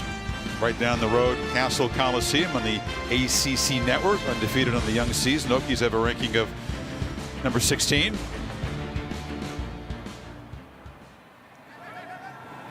Second and 7 off the timeout. There saw help to the sidelines. Their star left tackle. To get the report after the game as Caden keeps and scoots for a first down across the 45.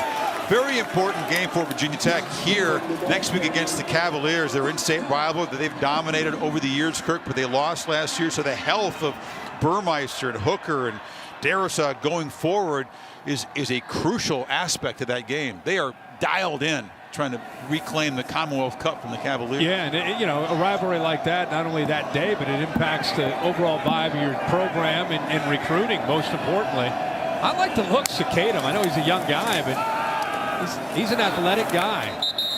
He can run the ball, and you know, for a guy that hasn't had many reps with the ones in practice, you know, he's come in here and doesn't seem to be overwhelmed at all by going up against Clemson. One of those guys, I guess, when you've won as many games as he did. I think he won 47 games in high school, a couple state championships, as we said. You know, yes, the competition is daunting. The level is completely different. But I think you have in your head, right, that I'm supposed to have success when I come in. Yeah, absolutely. That throw wasn't one of his finest. And now he's pressured, immediately dumps it down. And there's a big play on the sidelines. And Holston still going. I thought he was going to get knocked out of bounds. Stayed alive and is knocked out inside the 10-yard line. That was some good blocking downfield. And the lineman does their job. And how about Kadum waiting to the last possible second until he got rid of this football? You know, he stayed in bounds all the way until the very end of this play when he finally gets pushed out by Nolan Turner. It's like Clemson maybe called a timeout trying to get some players shuffled in. But how about Kadum? Not Kadum that play. I thought he might get sacked. He gets it off. And I don't know why Holston doesn't get more opportunities. I know Herbert is a great back, but you know, he runs hard, 215 pounds. Yeah, I think the heel's in the air. Yeah, it's in the air. It didn't touch. Yeah, the ball of the foot is inbounds. I don't think the back of that cleat touched the white. It's tough to say for sure. Again, they'd have to see evidence for sure that it did touch down. I don't see any movement of grass at all. I think that was in the air. But you're right. I mean, it looked like he was going to get sacked. He got the ball off, and Holston, a tremendous effort, picking up 47 yards. You see him against Miami, their Miami game? Yeah. He ran hard that game. Watch this. It looks like he's going down. It looked like Maskell had him brought down. Maskell had him brought down, but instead he gets it off, and huge yards. They're going to let it stand. So first and goal, Holston in the game. They fake it, and Kayham takes a big shot and earns a yard gain to the 5. Bentley has been active tonight. He's one of the guys that's a reserve, but it reflects the talent, the depth of this Clemson defense. Yeah, he is a physical presence when he gets out there. Doesn't have quite the length that some of the other backers like Kane Patterson and Jake Venables when they come in for Skowski. Bentley will rotate in, a lot of times in for Spector. From Birmingham, redshirt freshman. There's a delay. I'm not really sure what Jeff Heiser was saying. We couldn't hear it. They'll now wind the clock. So the play clock is reset, and we're good to go. Holston's got the football, and he's wrestled down, lost the football, still loose. It looks like the Tigers have recovered. Is that Pinckney at the bottom of the pile? Yeah, he had made the huge play on the catch to set him up, and Pinckney recovers it. It was forced by McGuire. Man, Keith McGuire read that quickly and made a physical play on the ball carrier. That's what knocked the ball loose, and Virginia Tech seems like they just cannot get out of their own way tonight with the mistakes. A lot of miscues have cost them tonight, especially when they've had opportunities to have game-changing possessions. This one, of course, is out of reach at this point, but another costly mistake. Yeah, the third fumble this half, Kirk, and you're right. They've either been when they're going in a chance to score points or backed up, giving Clemson a very short field. Ches Malusi, fresh legs firing, and the former four-star recruit who hasn't had a whole lot of opportunities so far with the Tigers shows his speed. Yeah, I mean, again, a guy this year, much like we talked about with Dixon, only 23 carries on the season, but gives you an idea what he can do. If you're Travis Etienne, you're thinking, man, I mean, I can't find a crease all season. And Lynn J. Dixon and Malusi get in there, and they both get a chance. I think Travis really excited at his back. Oh, yeah, of course. Lawrence still slinging it on play action down the sideline, jump ball, and it's incomplete. Powell is battling Armani Chapman, who defended it well, and then chose to talk some noise afterwards. I never get that when you're down 38-10.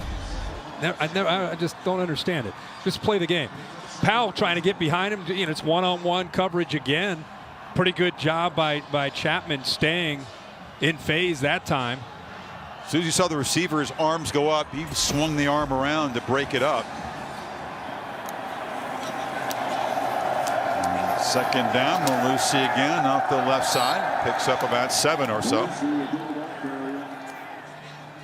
If Etienne's night is done, he'll finish up with 66 yards rushing, Kirk, which means he's going to head to Charlotte with 6 consecutive games below 100 yards. You know, he was held in check by the Irish under 30 yards in that game, so you know he's going to be inspired. Notre Dame, like most teams, are going to load the line of scrimmage. When you do, you got to take shots downfield. We keep talking about that. And if you look at Trevor Lawrence this year, that's an area that I think in the Notre Dame game, I think that'll be a big key to that football game is can they get vertical and make plays in the passing game.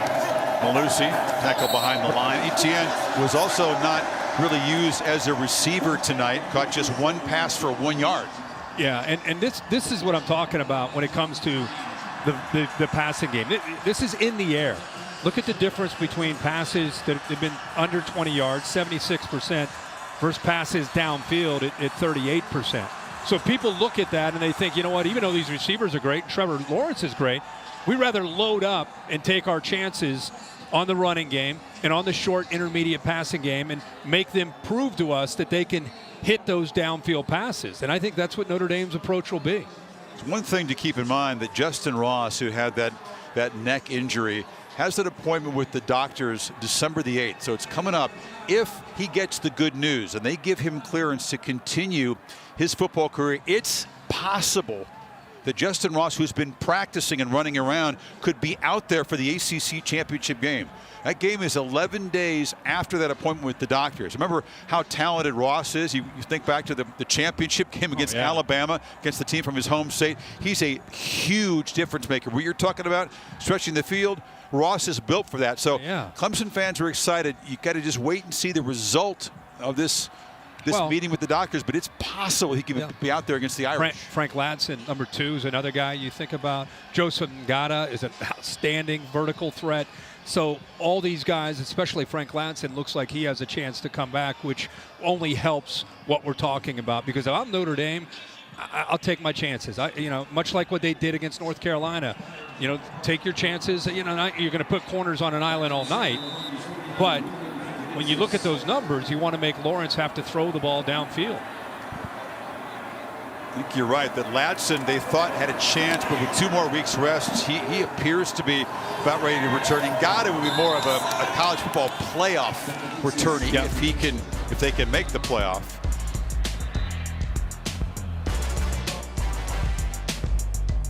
But that's an instant classic. Game over! Notre Dame knocks off number 1. We plan on seeing Clemson again.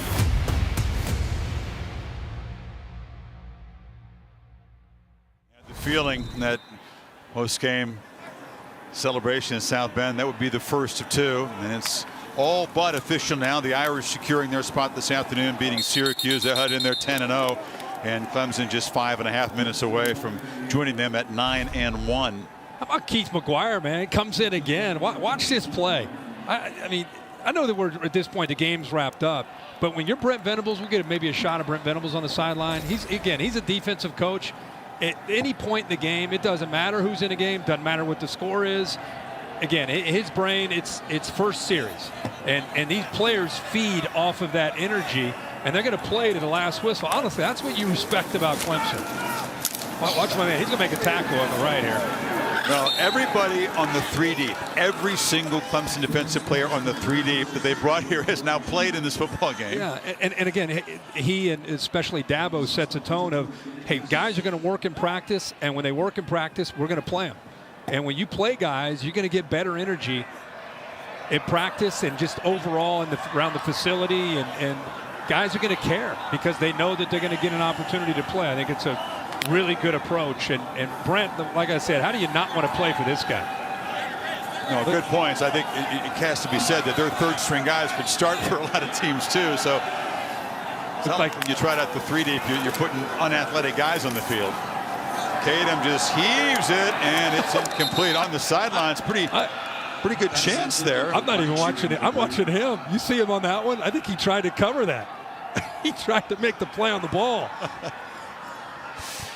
Well, Blackshear was down there. He's still chewing. You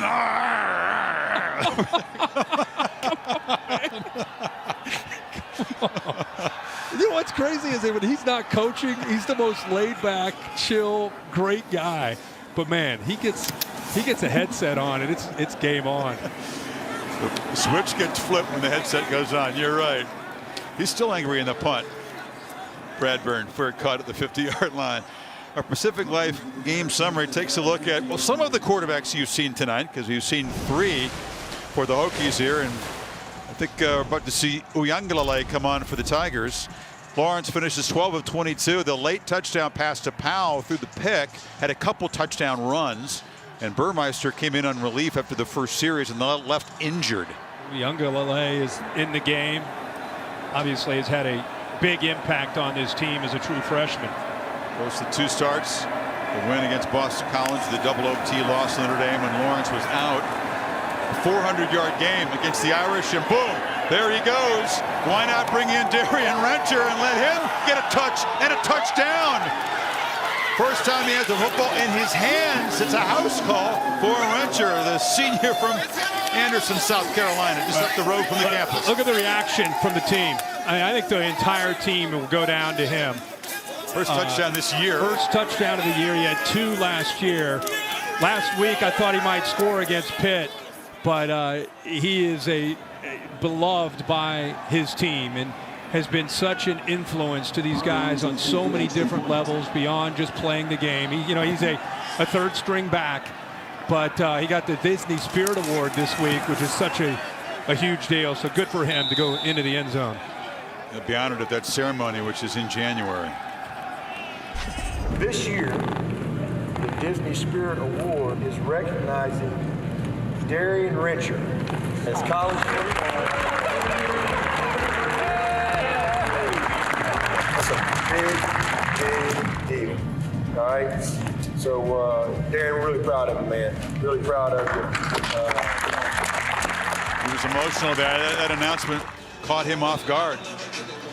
And this is a moment that caught us off guard, too.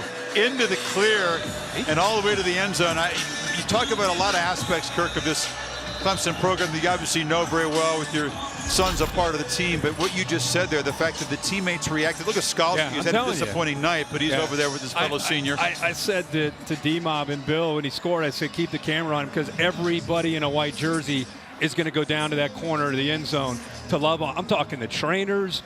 Everybody loves Darian Rencher and what he has brought to this program throughout his career. His carry number 23 for number 21, and that's a heck of a moment.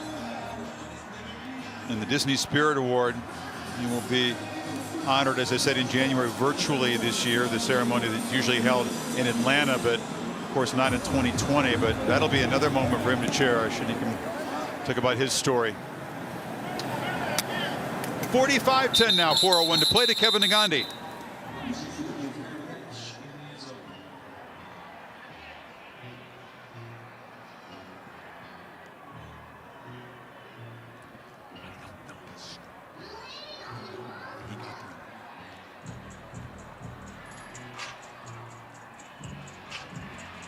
Ouch. Trevor Lawrence over there to congratulate Rencher. What a moment for him. The social justice issues that were all throughout this entire country. You saw a lot of players involved with a lot of movements on these campuses, and I think none bigger than with Darian Rencher and what Trevor Lawrence and what the players did. But it was led by his guidance and his leadership throughout those tough times for all of us and throughout the country. Cornell Powell, who's to his left, also one of the more outspoken guys with the Black Lives Matter movement. That's Dabo hugging on him and appreciates him more than anybody as the head coach. It's just a guy that's a third string tailback that's selfless. I mean, when was the last time you saw someone score and 10 minutes later everyone's still hugging on him? That's a heck of a play. That was a 1-yard play. He got out. Run. By the way, I don't know if it's fair to call Dabo Swinney the king of the cold, Kirk, but he will move his record to 9-0 at Clemson when the kickoff temperature is 45 degrees or less, as it was tonight. He was hoping he'd see some snow here. Yeah. A little disappointed because he's never coached or played in snow. Didn't quite get the precipitation he hoped for, but it does show you that all these southern teams, how they're going to handle the cold temperatures. They've handled it just fine with him. Well, I think in his case, he likes to challenge himself and especially his team. Everybody wants to know, Clemson, warm weather team, how they're going to handle 30 degrees. Instead of being like, I don't know. He's like, yeah, man, hope it snows. Like he turns it into a positive. I took a picture of him on the monitor when we were here about an hour early. He came out for warm-ups. He's all bundled up, looked like the Michelin Man. And I took a picture on the monitor, sent it to his phone. Like, look at the southern boy up in the cold here. I mean, he's bundled up. He was all excited to get to wear that puffy jacket this week. Look. Tony Elliott was down there too, wearing up a big puffy jacket, but his spot in the game was up here in the box. He didn't seem to be too disappointed about that. It was Evan Fairs making the catch from Kadum moments ago. And the handoff inside to Marco Lee, as a lot of the backups are getting a chance to play here. Another reminder that tomorrow morning, Russell Wilson and Sue Bird will have a one-on-one interview all the NFL pre-kickoff news. And on Monday Night Football, Josh Allen and the Bills take on the Niners, whose new home is in Arizona, playing in Glendale. 8 o'clock Eastern Time, 5 o'clock on the West Coast, also on the app. Final 2 minutes here. Gene Tech's going to drop to 4-6. Who knows if they're still in play for a bowl game? None of the normal rules seem to apply. There's a lot of confusion about the bowl games. The ACC has lost 4 bowl games that they had tie-ins to, cancellations, casualties of COVID, but the Hokies will still have hope. We'll see how that plays out. They'll be 4-6, trying to end a 4-game losing streak here against the Cavaliers in their rivalry game next week. Yeah, hopefully they're going to get some players back healthy. And for Clemson, it's a matter of getting a couple weeks with the move the ACC made for them in Notre Dame. They both are now off, and chance to regroup, get some people healthy, find out the status of James Skalski, try to get Tyler Davis back at 100%, and see if they can go and be as close as they can possibly be to a healthiest roster that they've had in weeks. Could be a lot of hype and a lot of talk. People wondering, can it possibly match the hype? Can it possibly live up to Chapter 1? Pretty hard act to top. Double OT thriller in South Bend. Oh, they're thinking about Gatorade here, huh? I guess you clinch a spot in the ACC championship game. Is that really worth the Gatorade bath? Well, I don't know what we'd have to ask Maria what the official temperature is, but that'd be a cold Gatorade bath, right? Uyangalele has got his hand in the bucket. CFP selection show December 20th. And then the semifinals, of course, are in the Rose Bowl and the Sugar Bowl. Heisman will follow that, done virtually. And then, of course, the championship game down in Miami, visited by AT&T. And about 12,000 fans, similar crowd to what they had for the Hurricanes and Dolphins games. I hear a lot of people that are wondering what's going on with the postseason. You know, with everything that's been going on in this country, are they playing a postseason in college football? And the answer to that, as of right now, is yes. Just saw the dates. January 1, a big day with a Rose Bowl and a Sugar Bowl, the semifinals for the top 4 teams in the country. I'm surprised to hear that there was confusion. A lot of people apparently didn't get the word, but they've had from the beginning of the season the plan to have the regular 4-team playoff bracket. Dabo's running, by the way. He caught him before. Oh, he let him do it. Oh, he just gave in. He said, "Yeah, bring it on."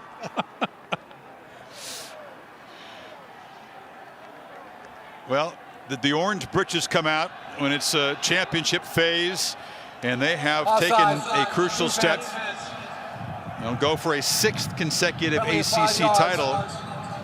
This also applies for a 10-second runoff. Please reset the game clock to 6 seconds. Okay, Jeff, your housekeeping.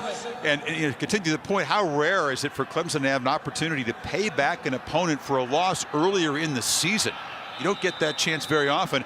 For Clemson, it's flat out must win. You got to win that game in the conference championship to get in the playoff. It may not be for Notre Dame. We'll talk a lot more about that. Yeah, I think Notre Dame loses. They're still in a really good spot to be in the 4. Well, it was close at halftime.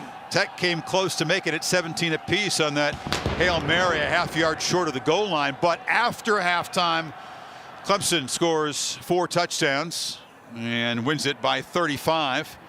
Trevor Lawrence scores twice on the ground, throws 1 touchdown pass. And the Tigers will have a week off to kick their feet up, as will the Fighting Irish, and then a collision on the afternoon of December the 19th for the conference championship, and a lot more at stake. Nolan Turner and the amazing senior class at Clemson, which finished their careers 27-0 at home, will go for that 4th ACC title and yet another college football playoff bid. Etienne, not an explosive night, but he will figure prominently, you figure, in the games to come for Clemson. And for Trevor, it is win number 33, which puts him ahead of Rodney Williams, Taj Boyd, and Deshaun Watson. Already he was part of a pretty cool club, and now he'll be the leader of the pack, a record that just might stand for a long time at Clemson. 33 and counting for Lawrence. They weren't sure what to expect. Would the Hokies have some fight? They did. Hooker, as you see, who started the game kind of limping off, spent a lot of the last part of the game shivering on the sidelines. Clemson over there where their fans would normally be. They'd be singing the alma mater with the fans who were not here. They're cardboard cutouts in front of them. But some of the rituals, even in 2020, continue. A little surreal. As we say, improvise and adjust. Sing to the cardboard cutouts.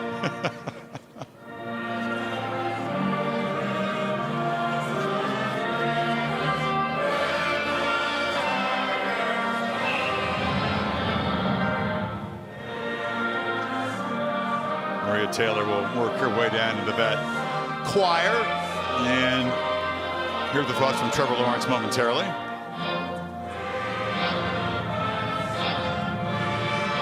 As crazy as it's been, as many wrinkles and obstacles and adjustments, there are still constants in college football, and the Clemson Tigers are one of them.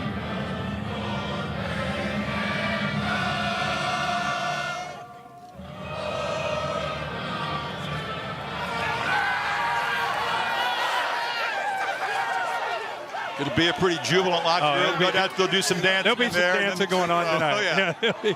Dabo will crank it up. Because they took nothing for granted. This was a must-win game to secure a spot in the ACC championship game. They could have lost control of their destiny. Now all of their goals are very much in play. Well, all their goals, and they much like Notre Dame, off to a little bit of a competitive start tonight. Virginia Tech, to their credit, after losing 3 straight games, they came out ready to play, and it eventually, the cream was able to rise, and Clemson was able to get out and pulled away pretty dramatically at the end. And now the Tigers and Trevor Lawrence can put 100% of their focus in the rematch with Notre Dame, of course, the game that Lawrence was not able to play the first time. To Maria. Well, Trevor, anytime you guys are in the orange britches, we know that a trip to a championship is on the line. What does it mean to be heading to your 6th straight ACC title game? Man, it feels good. A lot of work put in, especially in a year like this year. Everything's kind of up in the air, and it just shows kind of how we've kept focus. Obviously, this season hasn't been perfect, but just kind of keeping our head down and working. It just goes to prove that, and just really happy. Everything's in front of us that we wanted from the beginning, so just happy to be in that position. You mentioned the season not being perfect, and there's one loss on the schedule that you actually get to go out and avenge and play in a game that you didn't get to play in earlier this season. What does that mean for you? It means a lot. I mean, usually, like our last loss was in the national championship, didn't get to go and play that game again or get to go play that team again. So I'm excited to be able to go back and play them again. Obviously, I wasn't able to play, so I'm excited for that challenge, and I think the team's excited for it, to get another chance and have a couple weeks to prepare and get ready for Charlotte. Besides you being on the field with your team, how has this team evolved, and how will the game be different when you play Notre Dame? I think just like any team, you get better every week, and I think we're a different team here in week. I guess we played 10 games now, and that was the 5th or 6th or 7th game. So I just think we've gotten a lot better. We got some guys healthy, but other than that, we just got better at the little things, and that's just what good teams do. They get better all year. They don't let one loss define them. So we're just going to keep moving forward and get better. I don't know if you know this, but this is your 33rd win as a starter at Clemson, so that makes you the career leader in wins. How would you describe what it means to go up that list? That's all. I mean, Coach Sweeney's been talking to me about it kind of even before the season, and just something that we've been thinking about. It's just an honor for me. It really proves more just the kind of teams I've been a part of. Obviously, I've had a part in that, but just played with some great players, some great coaches, and grateful to be a part of Clemson. It's been really good to me. Well, congratulations on the win, Trevor. Thank you. Both teams will have the all-time leader for starting quarterbacks' career wins, Lawrence, and of course Ian Book, who joined us earlier.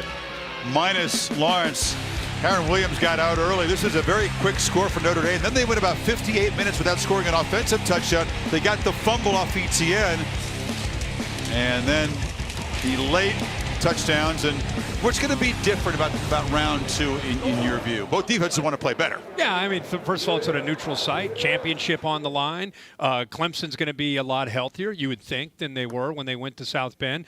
I think Notre Dame is already probably tired of hearing about, well, now you're going to play the real Clemson. I think they're thinking, okay, we're ready to play the real Clemson. So I think it's whoever executes that day better ends up pulling away with a win, but it's 2 evenly matched teams teams going head-to-head with a championship on the line. You're right. Ian Book was gracious when he joined us earlier, but Notre Dame has to hear, hey, a monstrous landmark win has an asterisk because you didn't have to face Lawrence. I mean, that'll be ammunition for Brian Kelly. They just have to resist the idea that it's not must-win for them. Yeah, you're right. They're going to play with an edge. It doesn't matter what's at stake. It's a championship on the line. That's most important. That's 2 weeks from tonight. We can't wait for Charlotte. In the meantime, thanks for joining us here. Game produced by Bill Bonnell, directed by Derek Mobley. So for Kurt and Maria and Bill Lamagna and Chris Felique and everybody here in Blacksburg, Chris Fowler saying good night from Blacksburg. Kevin Neondi, Mark Sanchez coming up after the break from the studio.